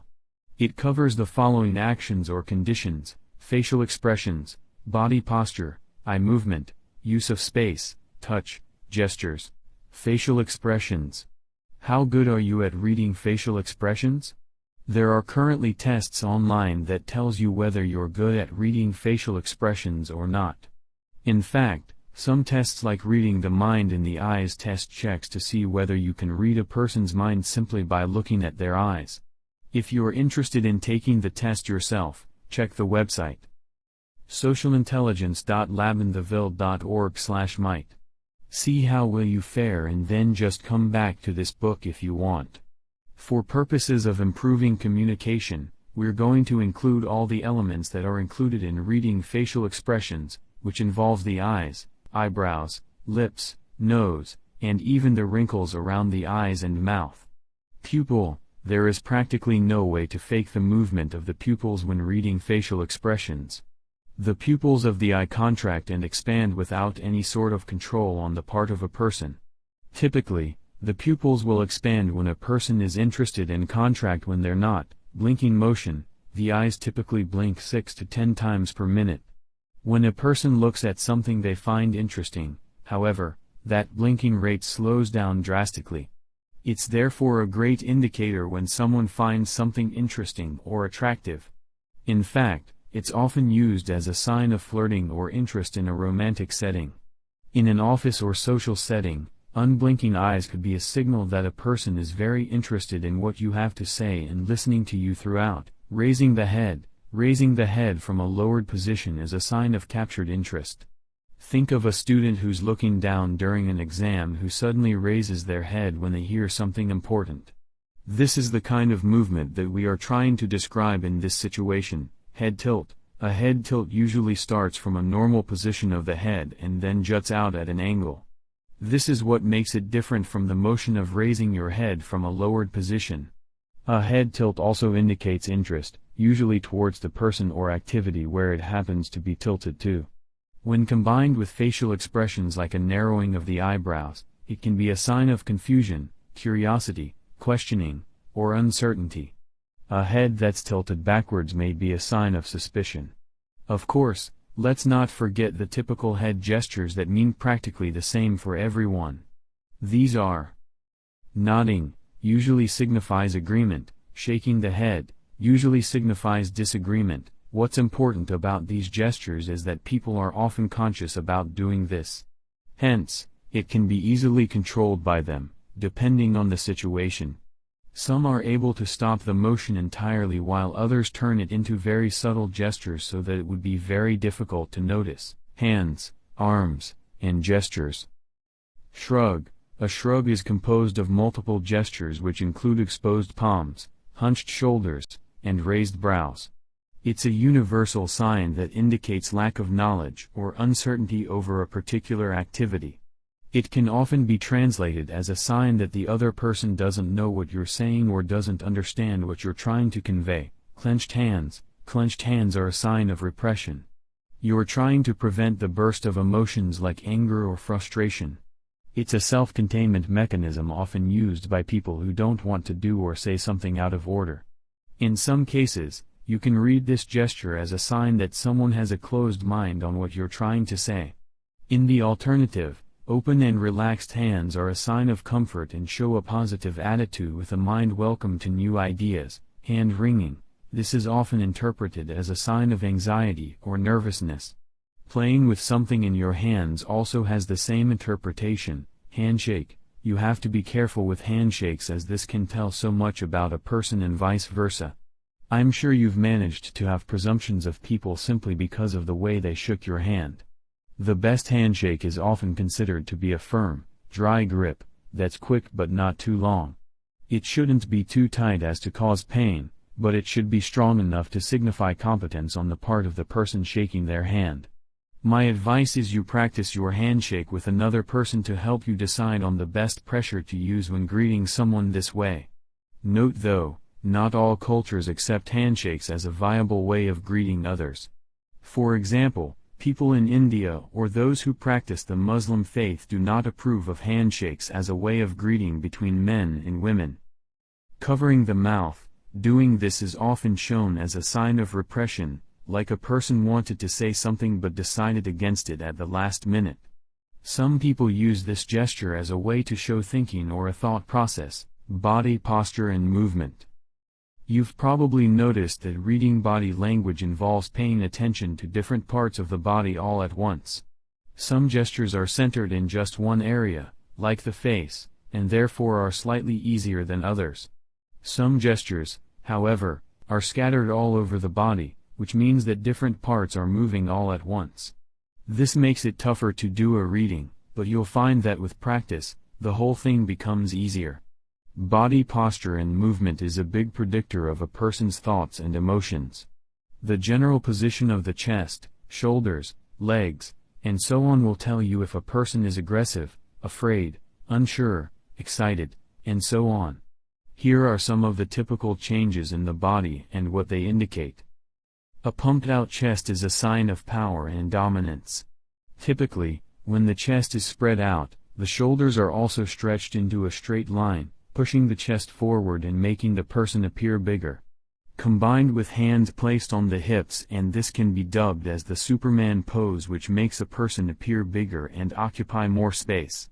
This is often seen as a sign of confidence and dominance. If you'll notice, many animals in the wild, when protecting their territory or trying to attract a mate, tend to make their bodies appear bigger so that they'll be easily noticed. Men and women do the same thing and often for the same reasons.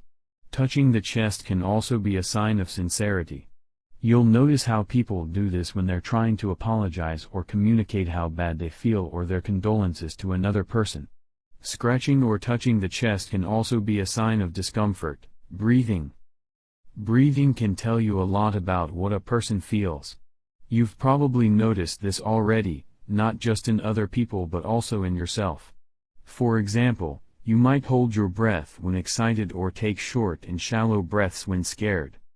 Typically, deep and even breaths are indicative of relaxation, such as when you're sleeping or when you're sitting down watching a relaxing movie. Excessive, shallow, or holding your breath, on the other hand, can be a sign of emotional turmoil. According to experts, mirroring a person's breathing pattern can also help forge a connection of mutual understanding between the two of you. Being able to match someone's breathing pattern essentially allows you to create a sense of normalcy in the situation, thereby pulling them into a sense of relaxation. Of course, this takes some skill to do, especially if the situation is really nerve-wracking. At the very least, being able to identify nervous breathing patterns can help you adjust your stance to make the other person feels comfortable, all without a word said to each other. Proxemics. An excellent nonverbal way of communication is proxemics, which is the measurable distance between people. Basically, it characterizes relationships between people depending on their preferred distances in given situations. People often have personal space or a perceived territory that they're uncomfortable sharing with others. Think of this in a social setting. Would you feel comfortable if someone you met for the first time stands just mere inches away from you? Of course not. But if you're with your spouse or partner, you have no problem holding hands or putting your arms around each other. This is exactly what proxemics looks into, and fortunately, the developer, Edward T. Hall, has done his research. He managed to write down the specifics of proximity and what they often indicate of relationships between people. Note that this proximity usually refers to men, as women usually have a different idea on what the proper distance is in different situations. Intimate distance. This covers situations of touching, embracing, or even whispering. Close, less than 6 inches. Far, 6 to 18 inches. Personal distance. This typically involves interactions between family members or good friends. Close, 1.5 to 2.5 feet. Far, 2.5 to 4 feet. Social distance. This is the typical distance between acquaintances. Close, 4 to 7 feet. Far, 7 to 12 feet. Public distance. This is the distance used for public speaking purposes. Close, 12 to 25 feet. Far, 25 feet or more. It's also important to note that distance can affect the posture or gestures of people. This is because there are instances when people don't have a say on the distance they have with others. For example, if you're in a cramped elevator or in a commercial airline, you do not exactly have the option of moving your body farther away from another person. In these instances, the rest of the body compensates by taking on some other form or angle relative to their position. This is why people in a cramped elevator tend to focus on their phones or look at any other direction aside from the person they're next to. In the alternative, people who are in an intimate relationship, or would like to be in an intimate relationship, tend to sit close to each other often. Remember what we said about culture in a previous chapter though. Acceptable proximity range varies from culture to culture. For example, touching cheeks with each other can be a typical greeting in some countries, while in others, this is reserved for close family and friends. Oculesics. This is actually a subcategory of body language. It focuses primarily on the movement of the eye, gazes, and other eccentric movements that can help indicate what a person is thinking or feeling. Remember how people used to say the eyes are the windows to the soul? Well, there's a little bit of truth into it, and with oculesics, you can have a bit more insight, pardon the pun, on how the eyes can tell you what a person thinks or feels without a single word being said. This body language technique is limited by culture, however, as eye gestures can change from one country to the next. For example, Latinos view extended eye contact as a sign of aggression, while in some cases, it can show interest in an individual. Asians see eye contact as anger, while with Anglo-Saxons, the gesture could mean that they are telling the truth. Haptics. Haptics is a nonverbal communication style that deals primarily with touching. Touching or skin-to-skin contact is perhaps the very first way people communicate. Parents communicate or connect with their babies through touch via different gestures. In fact, according to the Body Language Project, touching is the most developed sense at birth. In day-to-day life, touching includes handshakes, pats on the back, ruffles of the hair, brushes of the cheek, and so on. It signifies communication at different levels, managing to showcase all kinds of emotions from excitement, happiness, anger, devastation, and disappointment. Haptics currently has 5 categories of communication by touch. Functional or professional. This one is pretty self-explanatory. Basically, it refers to touch made in the office setting. One thing you have to remember in the office, however, is that touching is rarely encouraged. While at work, you are expected to maintain formal relationships, which means that skin-to-skin contact is not well received. So when is touching okay? Usually, touching gestures in the workplace are indicative of close friendship or sometimes a congratulations for a job well done. It's a way of acknowledging that someone did well in their workplace, the gesture often encompassing a slap on the back, a handshake, or a simple squeezing motion of the shoulders. Friendship or warmth. This doesn't really necessitate explanation because friendly gestures may vary from one person to the next. Women hug close while men tend to have an energetic hug followed by a controlled slap on the back. Some people do some air kisses, others do a complicated handshake routine, while others happily hug it out. Social or polite. These are the gestures you make in a repetitive manner. They're indicative of ritual reaction like how you greet a friend, how you act upon meeting family members, and so on. They're the kind of actions you don't think about doing because they form part of the usual interaction with other people. Love or intimacy. This is all about emotional attachment and is usually displayed between romantic partners. They are public gestures that indicate that a person is taken. You've probably seen this through hand-holding, an arm around the shoulders, or placing hands on the hips. Sexual or arousal. This one's a tad different to intimacy because this has sex for its motivation. During these touches, the intent is to have sexual relations or perhaps right after one. It is often done in private, although the extent of public display depends primarily on the culture of the people displaying it. Chapter 9, Verbal Cues, Reading Between the Lines. Like it or not, most communication nowadays is done through words, either written or oral. With the internet, written communication through email or chat messages are becoming the norm, which means that your ability to read people shouldn't be limited to just face-to-face conversations. In this chapter, we're going to do our best to decipher what people are really saying behind their words. Often dubbed as reading between the lines or reading the room, it's important for you to make a distinction between what people say and what they mean. A word of caution before we go any further: you should know that there are people who mean exactly what they say. Take a good look at the MBTI we talked about in a previous chapter. The NT types are usually the ones who will tell you exactly what they want, and it would be in the most literal way possible, although, of course, this may vary depending on the situation and the unique style of the person. In these instances, I want you to follow a rule and law: when the words are clear, you interpret them as straightforward and apply accordingly. Only when it is ambiguous and vague should you consider the other cues in deciphering exactly what a person is trying to say. Being a better listener. Obviously, the first step in learning how to read between the lines is first listening with as much attention as you can muster. When listening, your main goal should be to learn new information. Don't be one of those people who simply listens in order to be polite to the person talking. Instead, aim to find out something or glean information from them. You need to be curious about what the other person is saying, otherwise you won't really absorb anything. Here's a test: if you walked out of a conversation without learning anything new, then you weren't really listening. How do you become a better listener? Here are some tips. Ask more questions.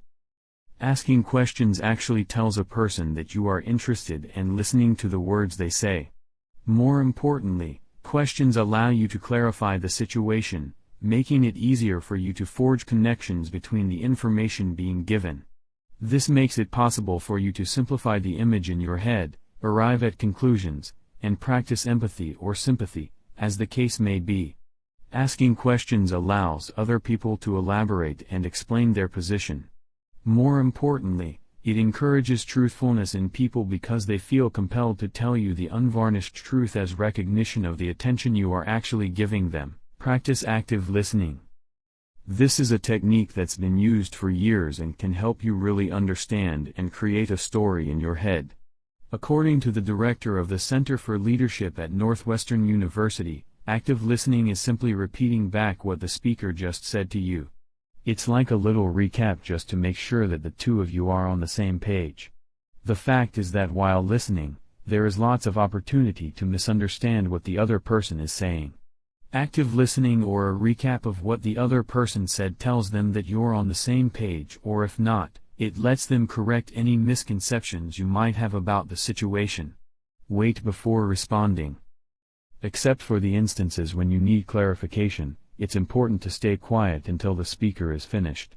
It's a typical rule in debates, meetings, and conversations, but you'll be surprised at how often people fail to follow this basic rule.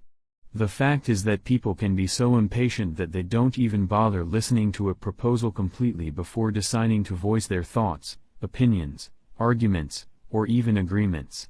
This can be frustrating for the speaker and makes it impossible for you to fully absorb all the ideas at once. Also note that every interruption can distort the message the person is trying to convey, therefore making it more difficult for them to explain their standpoint. Take note of the tone.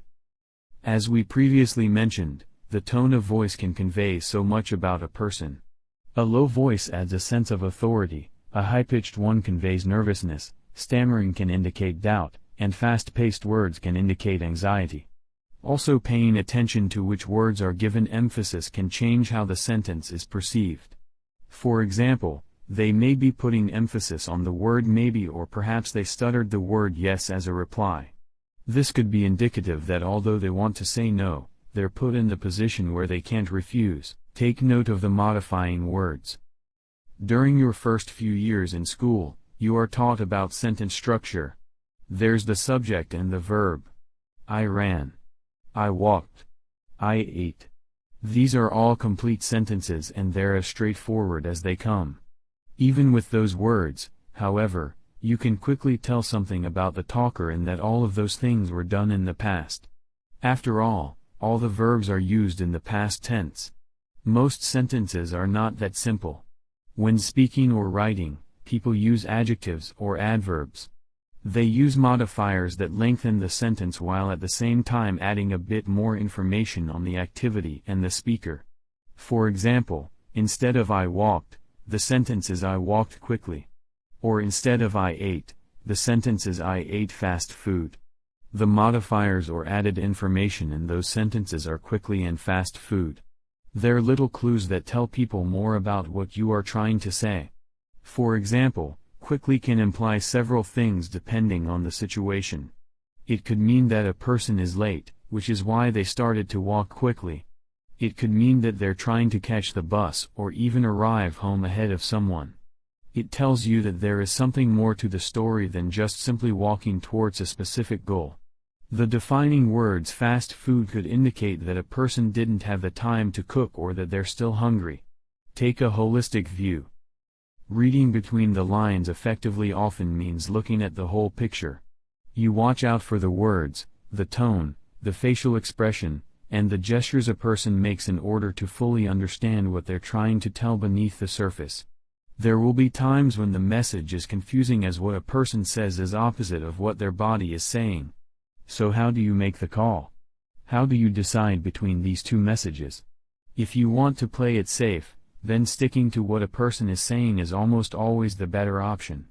You listen to what they say and you interpret it without considering the subtle body language that indicates the opposite.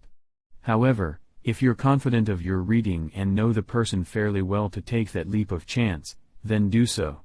Just keep in mind that your actions have consequences, not just with yourself but with this other person. Follow where the line leads.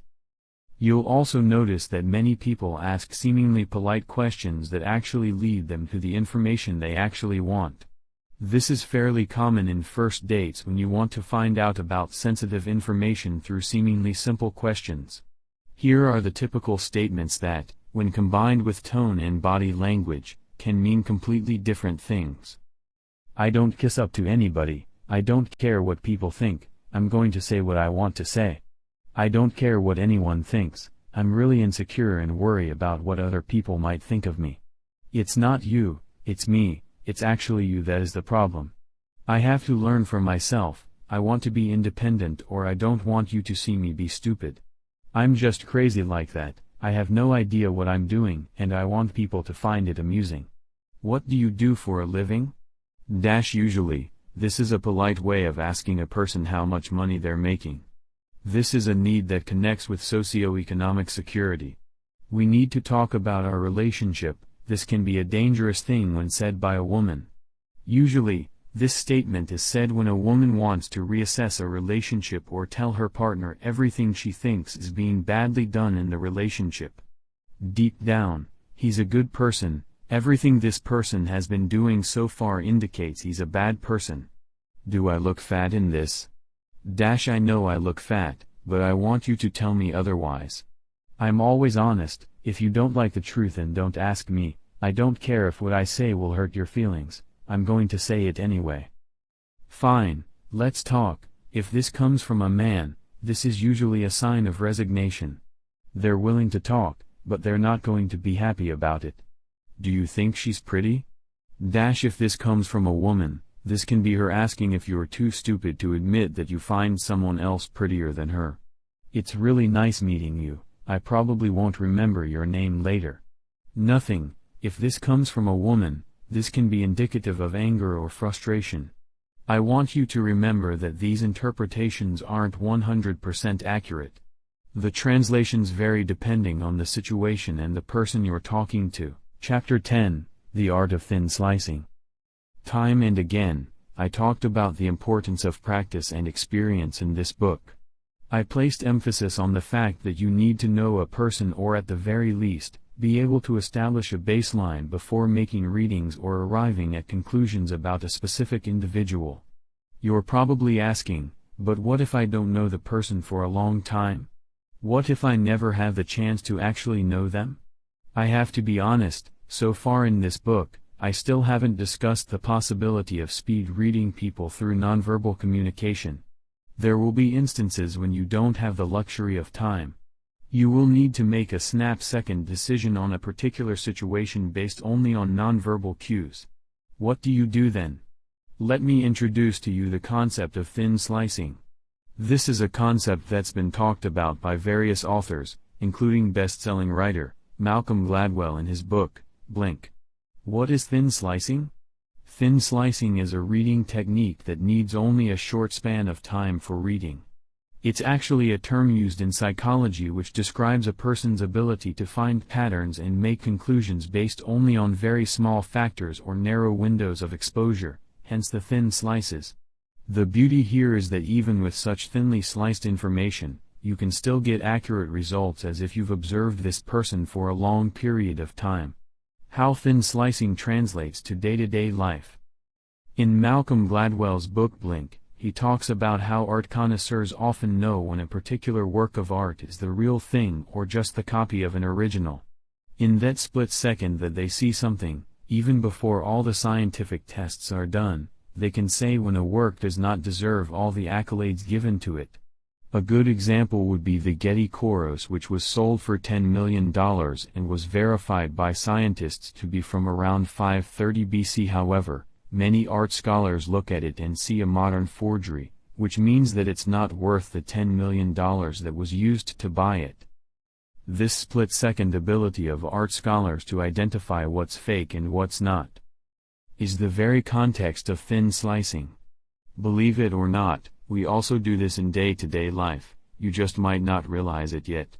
Here are some situations when thin slicing has been proven to be effective. First impression.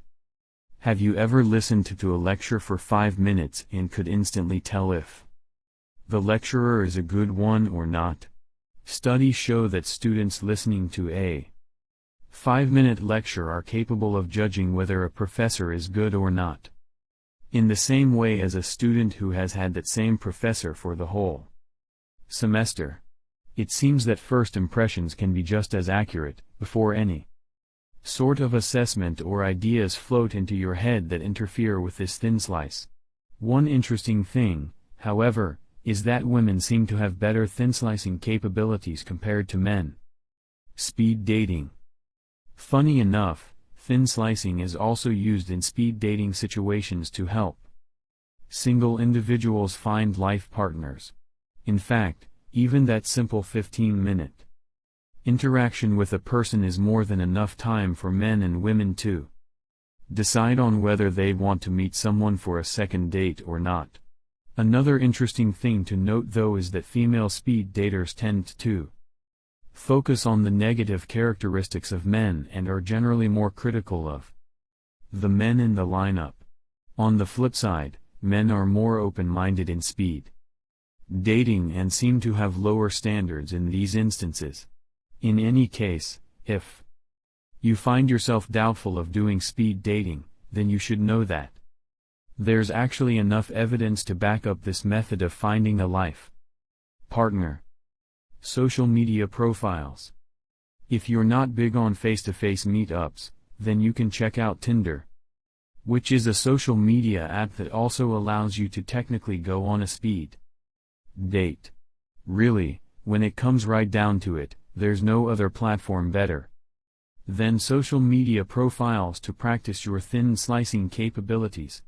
Just by going through a person's newsfeed, you can immediately tell what kind of person they are, the things they like, their hobbies, job, and the social culture they surround themselves with.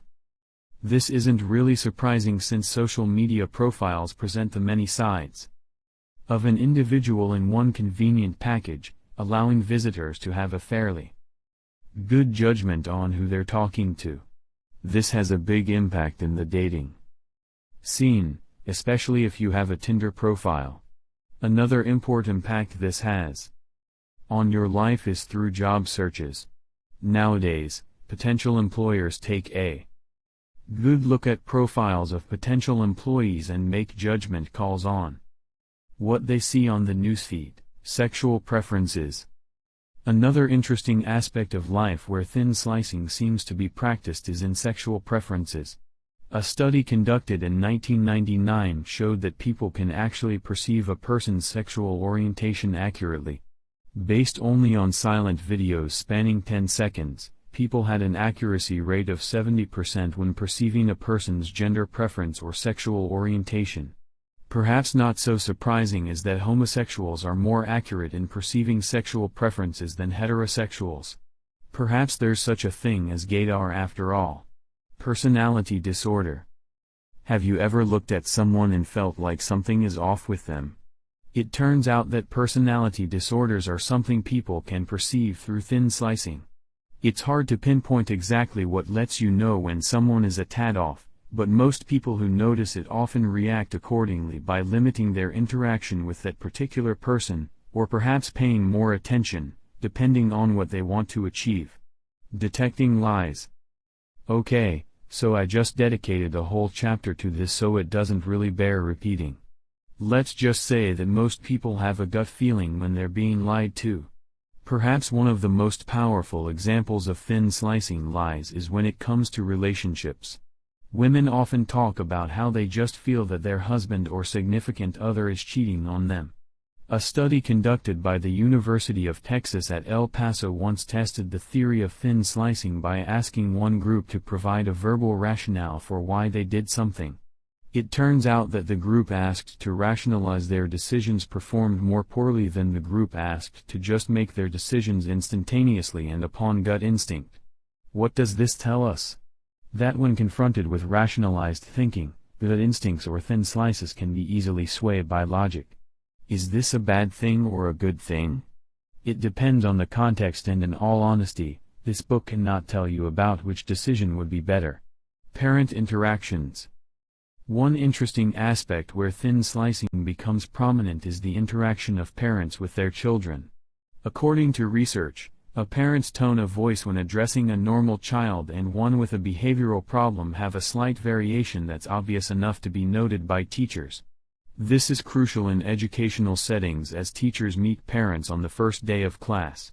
By simply watching that parent-child interaction, teachers can already tell if they have to pay more attention to the child for behavioral issues, or if they can relax knowing that the child will behave. Surprisingly enough, the same seems to hold true. Simply through teacher-student interaction, observers can tell which teachers are biased and which ones have unrealistic expectations over their charges. What's in thin slicing? Here's a question: what's the element we're looking at when it comes to thin slicing? Yes, we're looking at a small portion of information to judge a whole, but what information are we really looking at? For example, when speed dating, what particular factor do women look at in deciding that they Want to see a man again or not? What is the heaviest element that decides the case? As much as I want to answer this question, the fact is that it varies from one situation to the next. In an effort to answer this question, however, let me give you an example. In Malcolm Gladwell's book, he talked about thin slicing marriages. Within seconds of seeing a couple, one can instantly tell if it will result in a divorce or not. But what exactly does one look at to determine the length of a marriage? Accordingly, this one element is contempt. Marriages that seem to be doomed to fail involve those where one partner seems to be contemptuous of another. This means that one in a couple feels superior over the other and interacts with them in a way that makes the other person feel less of a person. Contempt can be seen through some of the interactions between these couples, which leads to a conclusion that they're not bound to last. So is this true for all thin slices? Can you just focus on one element and already make an accurate prediction of a specific situation? Studies show that you can, but again, the accuracy is not as reliable as when you rely on big slices of information. So how do I do this thin slicing? The question now is this: are you in the position to thin slice? What skills do you have to master in order to be able to do this? The good news is that thin slicing is something that you innately have. I'm pretty sure that you've made decisions based on instinct before, and this is largely what thin slicing is all about. You make decisions based on very little information that you've gathered combined with a gut feeling that compels you to follow a specific direction. But how should you correlate this with the previous chapters that encourage you to study, listen, and observe as much as you can before making a decision? Well, I want to remind you that there are instances when you have the luxury of studying an individual. If you have this option and could take the time to make your decision, then take it. If your time is limited, however, then thin slicing would be an acceptable method, even if you might not be 100% comfortable about it. Chapter 11, What About Me? So far in this book, we talked about other people. Specifically, about the different personality types, how to identify a personality type, how to read body language, and so on. Really, the only thing we haven't talked about is you. When it comes right down to it, you are the most important part of the equation. Why is this? I'd like to remind you that this book's ultimate goal is to help you connect with people, and not all connections are equal. The way you connect with a work friend is very different from the way you connect with a school friend or a neighbor. Would you tell a work friend in-depth information about yourself in the same way you'd tell a high school friend or your best friend? Of course not. Of course, that's not the only factor at play here. The way you communicate is also dictated by the kind of person you are. All the personality types and traits we discussed in a previous chapter all apply to you too. Hence, you have to figure out if you're an introvert or extrovert, an intuitive or a sensor, a thinker or a feeler, and a perceiver or judger. Why is this important? Well, your ability to connect with people is limited by your own personality. For example, if you're an extrovert, how are you supposed to connect with someone who is an introvert? If you're a feeler, how do you make connections with someone who is a sensor? This is why I strongly encourage you to take the test and learn as much about yourself as possible. This is crucial because if you really want to make that connection, you might find yourself in situations that you're uncomfortable in. For example, extroverts form connections even when they spend time in large groups. Introverts, however, prefer quiet one-on-one interactions. So what happens now? The goal of this chapter is to introduce a comfortable medium between two opposing personality types. I don't want you to think this means that there are personality types that will never be compatible with each other. The great thing about working with people is that they have the capacity to adapt. Given the right incentive, you can adjust to accommodate other people and vice versa. Here are some of the actions you need to keep in mind. Negative body language. Arms folded in front of the body. Tense or minimal facial expression. Body turned away from another person. Downcast eyes. No eye contact. Disengagement body language. Bad sitting posture. Writing or doodling. Gazing or staring off into space. Downcast head. Fidgeting or fiddling with some items. Positive body language. Have an open posture. Keep the muscles relaxed without slouching on the chair. Keep your body upright and hands placed on the side or comfortably folded in front of you. This will give the appearance of being open to the conversation, engagement, and willingness to listen to what the other person has to say. Avoid touching your face when talking to another person. While it's not necessarily true, most people view face touching as a sign of dishonesty. For example, there are people who touch or scratch their nose when answering a question. When this happens, the other person often views this action as dishonesty on the part of the other person. Again, this isn't technically true, but you don't have control on how other people think. Hence, try to avoid doing this when you're trying to make a good impression during a conversation. Maintain eye contact. Maintaining another person's gaze during a conversation is a sign of engagement, interest, and sincerity. It's a good way of communicating your interest without saying a word. In certain instances, it can be an excellent way to silently encourage someone in doing a performance, a presentation, or some other activity. Use a firm handshake. Firm doesn't necessarily mean painful, it's simply a firm grip that helps communicate your sincerity and resolution in the meeting. It's often seen as a way of showing the other person that you have a strong personality and are willing to back up your decisions in the conversation. During job interviews or meeting a potential client, it's an excellent nonverbal way to assure them of your trustworthiness. Play this carefully. A too tight grip will make you seem aggressive while a limp one will make you seem weak and easily controlled. Body language during public speaking. Remember, it's not enough that you can read other people's body language, it's also important that you can evoke the right emotion you want through your own body language. Knowing how to position and move your body is crucial in many situations, but none as important as when you're speaking in public. Here are some tips to keep in mind when public speaking. Maintain a positive posture. Stand or sit upright with your shoulders and arms at your sides. You can fold your hands in front of you or keep them relaxed at your sides. Obviously, if you're engaging in public speaking, then you will be using those hands to emphasize what you're trying to say through gestures. Whatever you do, do not slouch or put those hands in your pockets, as this would make you look like you're not really interested in the situation. Practice your posture in front of the mirror if necessary. You practice what you're supposed to say in your presentation, so why not include the way you actually do that presentation? The goal here is to make yourself look competent without being aggressive or arrogant. Keep your head up but keep a slight tilt to your mouth to maintain a positive facade. Make use of open hand gestures. We already talked about this. Open hand gestures invite the audience to listen and give off positive vibes. If you can't keep your hands relaxed at your sides, then position them so that the upper arms are close to your body and the palms are facing up.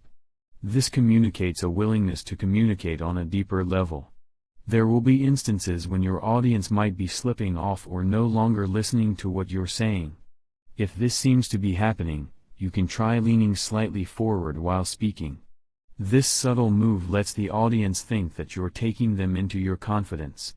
It's the same gesture people make when they're trying to tell a secret, making you feel as though you're part of the group. This gesture instantly gains the attention of people and allows you to keep them present. Don't forget the golden rule. Remember, the whole point of this book is to help you connect with people, so I need you to understand that the golden rule still applies here. What's that? It simply states, do not do unto others what you don't want others to do unto you. Hence, if you want to connect with people and forge stronger relationships with them, you'll have to keep their wants and needs in mind. If you find yourself getting mixed signals or unsure about how to go forward, just ask yourself, would I want this for me? If you don't want the same thing to be done to you, then it makes sense that others don't want it to be done to them too. Body language during interviews. Interviews are also an excellent time to practice your body language reading skills and, more importantly, your skills in responding correctly to the body language you've read. During interviews, you want to create a positive impression on your interviewer in order to get the results you want, such as getting hired for a job or getting their approval over something. Here are some tips that should help create a positive experience through body language. Use mirroring. You've probably heard about this often, which is only normal because it really works. Mirroring is a technique where you subtly mirror or copy the body language of the person you're talking to. This has the effect of building rapport as mirroring makes it look like the two of you are on the same page. Note though, mirroring is a fairly well-known technique nowadays, so there's a chance the interviewer also knows you're doing it. Hence, it's important not to copy every single gesture they make, as this will have the opposite effect.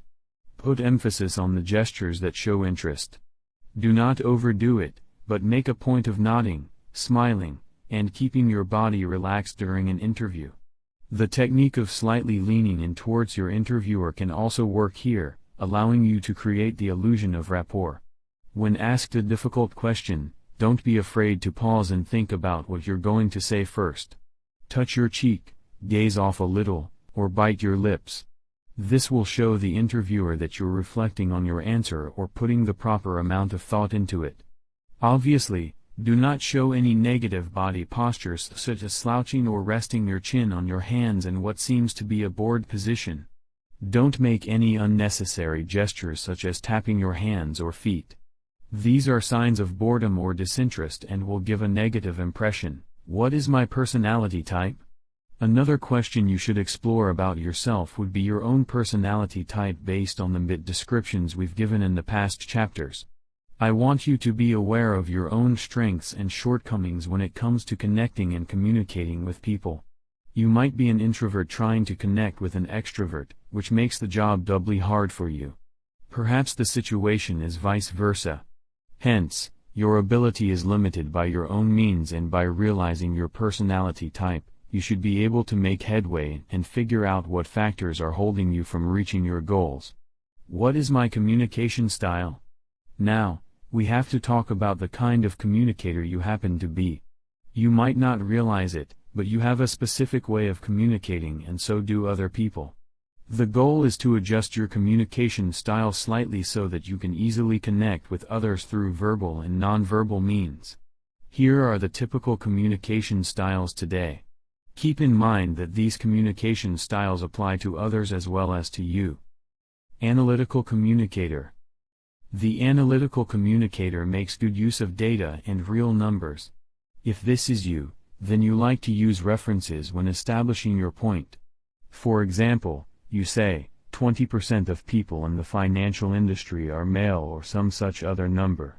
When a person says a large number of workers in the financial industry are male, you're likely to say, what does large number mean exactly? Hence, these are the kind of people who feel impatient or intolerant of conversations centered on feelings and emotions. If this is you, then this is probably your biggest drawback, as you are likely to become silent during emotional conversations, having problems saying what you think or feel into words. The advantage is obvious: analytical communicators are very good when it comes to logical conversations. They think before they talk and do not like chatty and shallow conversations. If you prefer this type of communication, keep in mind that you may sound completely cold or unfeeling. People are going to feel unsure about making emotional gestures towards you because they think you're going to react badly to them. You have to learn how to be a bit softer or open up to others in order to encourage discourse. Intuitive. Intuitive communicators are the kinds who likes to see the big picture. They start with the general rule and then whittle it down to the basics. They are really not fond of the details but prefer a big view or a bird's eye view of what's going on. If you are an intuitive type, then chances are you go from A to Z in one quick burst. For example, you're confronted with a situation and instantly have a conclusion without itemizing the different points you went through to get there. Intuitive communicators can be frustrating for functional communicators, as they like to itemize the steps, making sure that each letter has been thoroughly explained before arriving at Z. So what adjustment should you make as an intuitive? First, you should make an effort towards explaining your thought process. Give others the time to follow your idea, making sure that each point has been explained before arriving at the conclusion. Try to develop a bit more patience because not everyone prefers your quick method of communication. Who knows, you might even realize that you like the lively conversation that comes with this step-by-step approach to a subject. Functional. As mentioned, functional communicators are the types who like to itemize steps from point A to point Z. They like the step-by-step fashion, making sure that nothing gets missed. In fact, they're the ones who like to do lists to make sure that everything is covered in their priorities.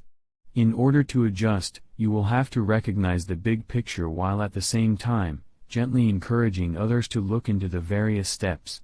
You know it's important because the small steps can still fully impact the big picture, which means that even a small mistake can cause problems in its accomplishment. Because you are interested in the small details, the group will look towards you for the implementation. Your role is to keep everyone's eye on the goal while at the same time correlating it with the steps necessary for accomplishment. You might even find yourself playing devil's advocate because of your need to stick to the minuscule steps. Be prepared for a bit of resistance, but understand that what you are doing is important.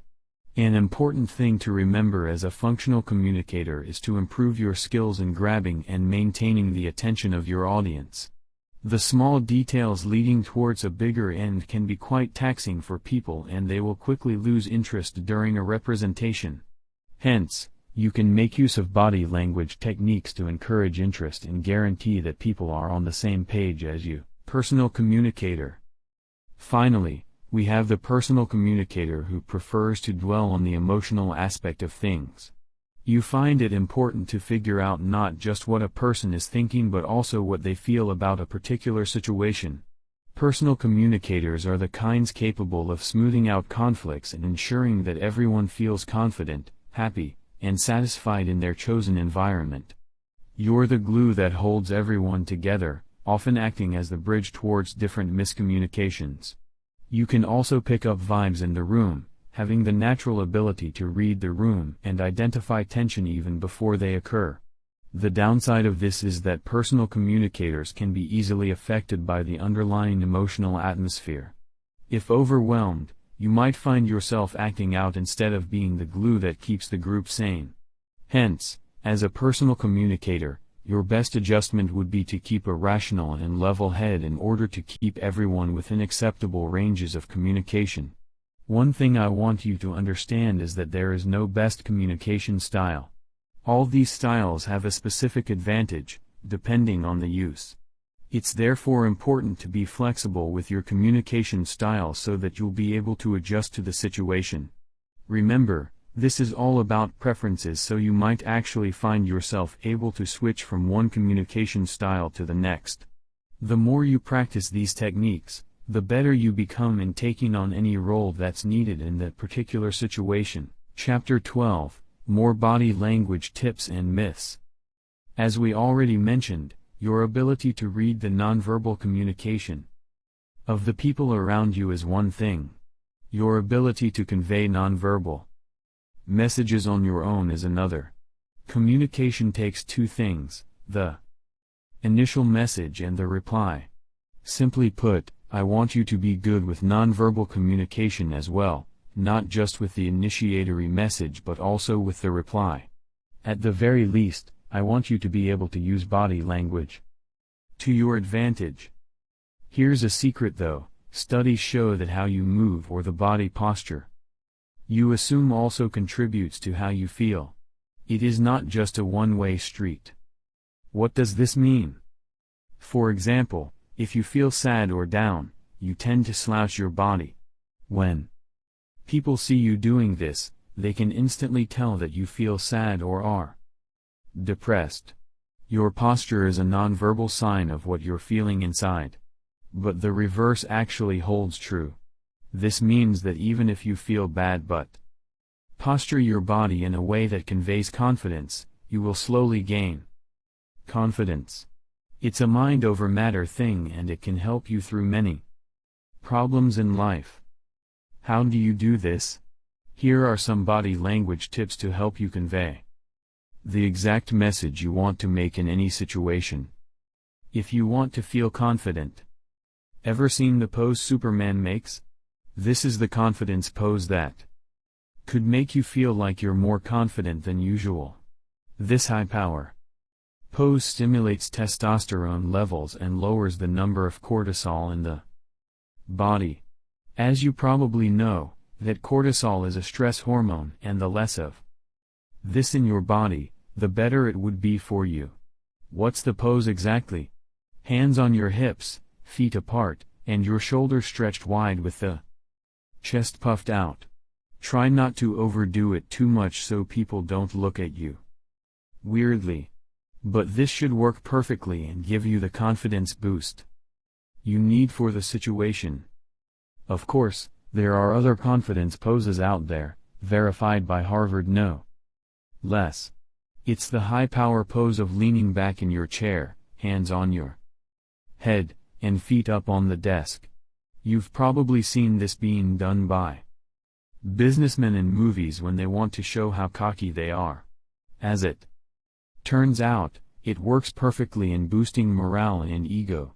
Of course, you can't do this while in a meeting, but if you're tackling a hard problem at the office, assuming this pose for a few seconds should help to make people participate, look like you are actually listening.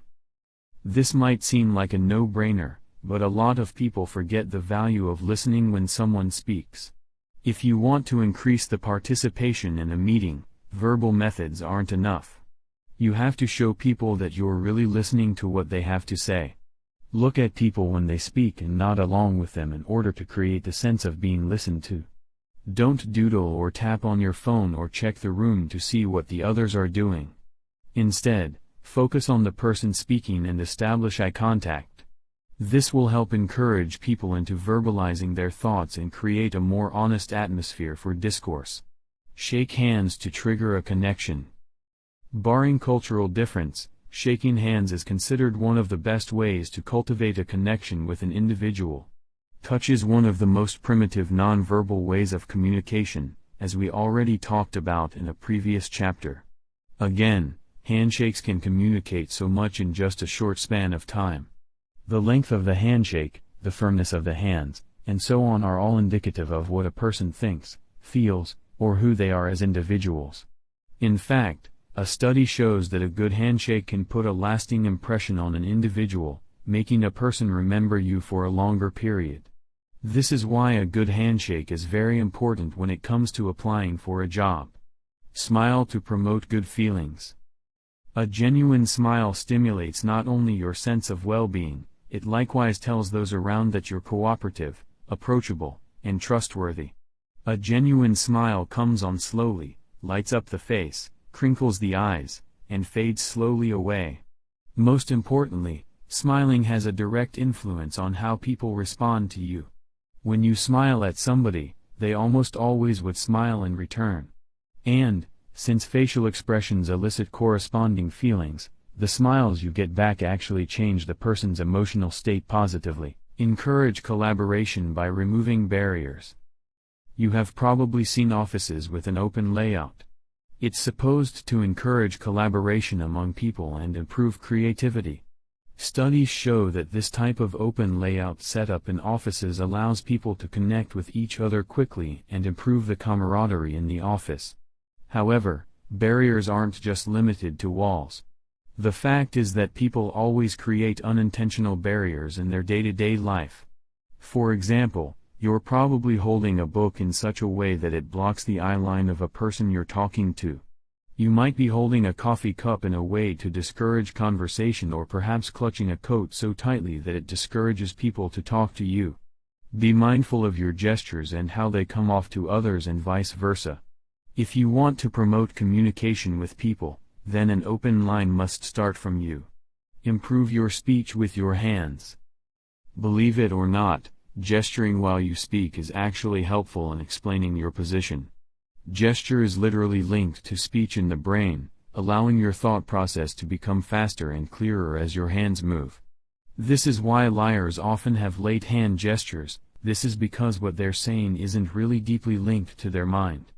The hands don't naturally follow, so they have to make up for it with delayed gestures. Look at people's feet for added insight. The feet are also a big deal when it comes to body language. Feet are tapped, played with, or pointed in different directions, depending on a person's mood. Perhaps one of the biggest indicators is where the feet are pointed. If the foot is directed away from you during a conversation, then chances are that person doesn't really want to talk. If it is pointed towards you, however, then they're fully engaged in the conversation. Relative to other body parts, seeing the feet can also help with reading.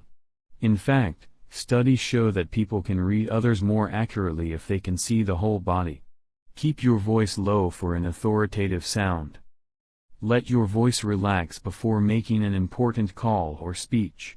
It appears that a low and steady voice actually communicates authority and power as opposed to a high one. Allow for a slight increase in the middle of a sentence and drop it down again so that it closely resembles words like hum.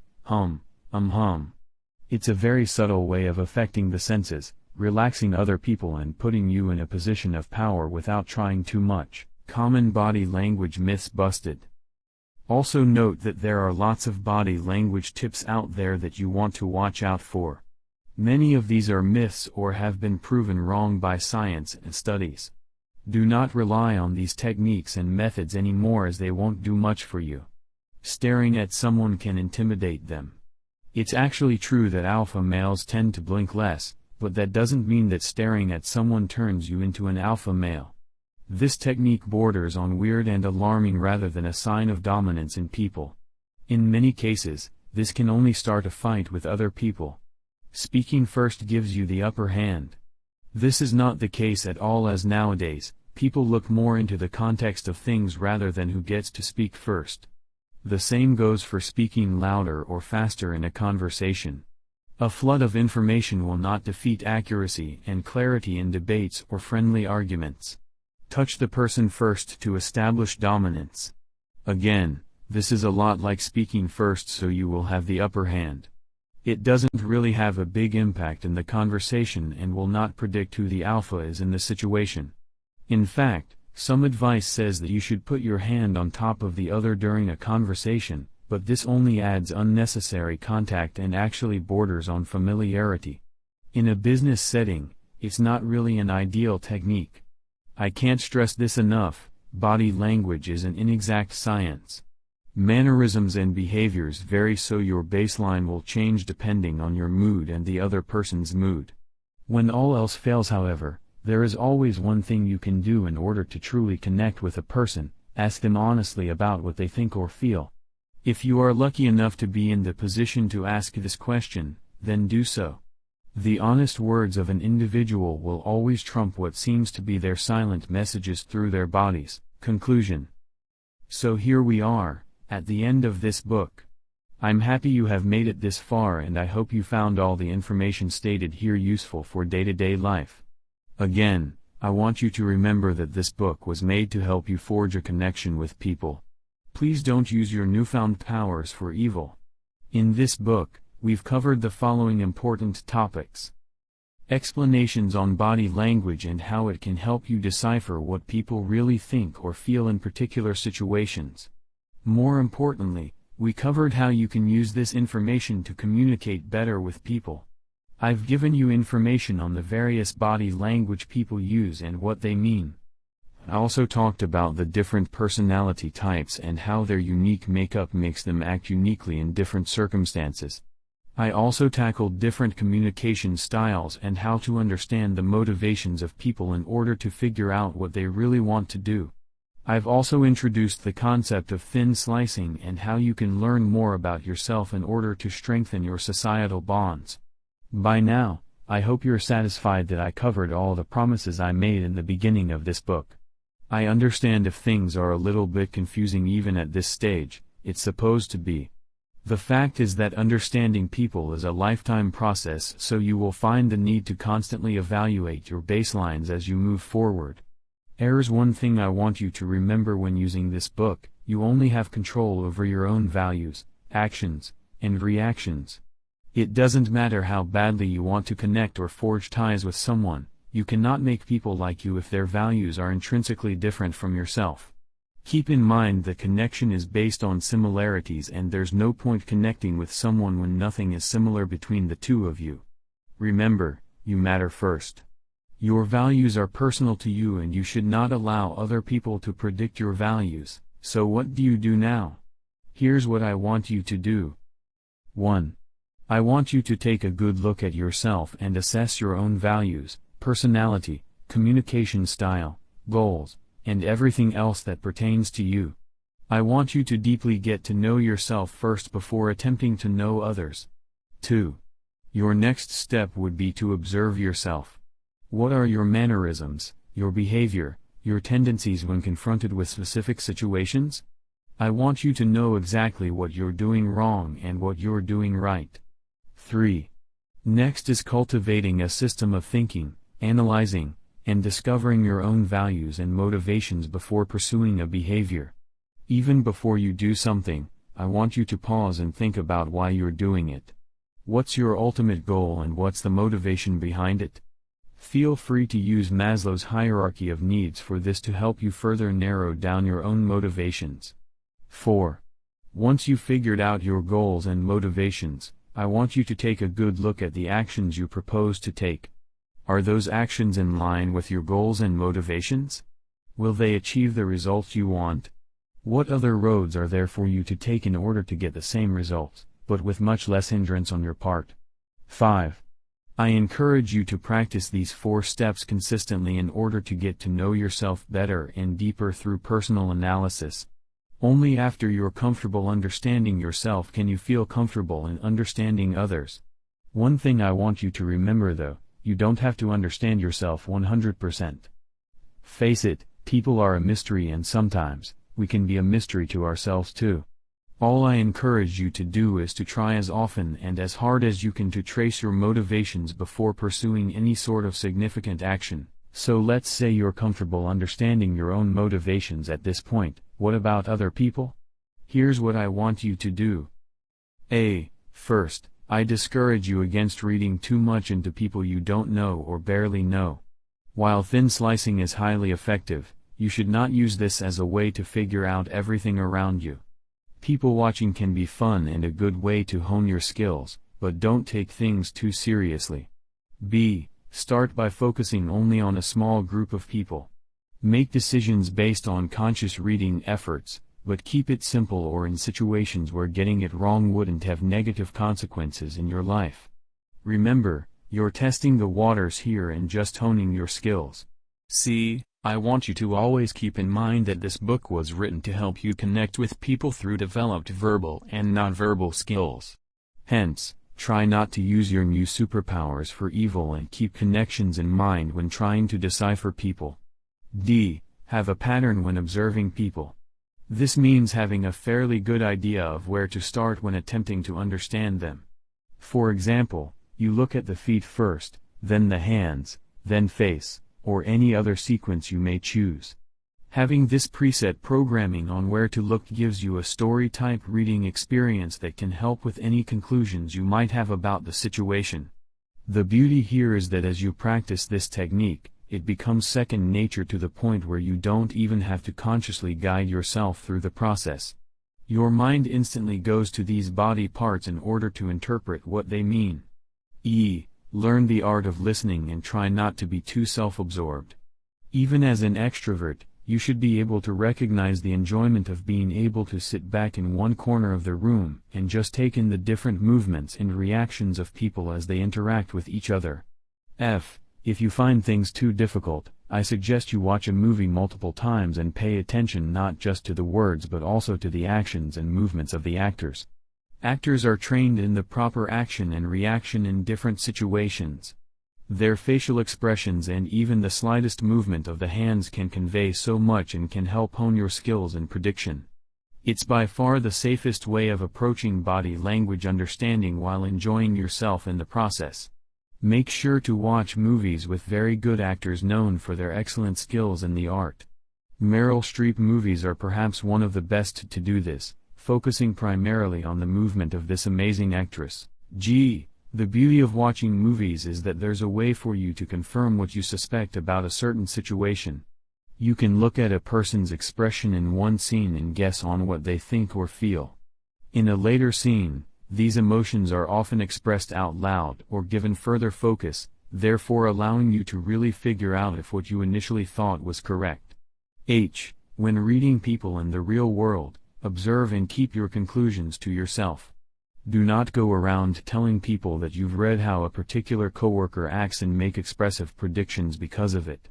I want you to keep any conclusions or ideas you have close to your heart and only use them when needed. Practice, practice, practice.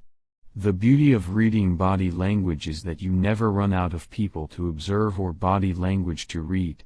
There's always an endless supply of them, so feel free to practice as often as you want.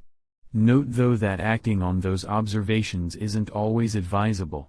Think about it multiple times before actually making a decision. Yes, you are capable of reading people and making connections simply by honing your verbal and nonverbal skills. But it takes time, patience, and drive. It might seem like such a big project at first, but don't let this stop you. Unless you live under a rock, forging connections and communicating with others is an integral part of your life. You will find that by mastering this talent, you too can achieve a kind of success that only few can boast about.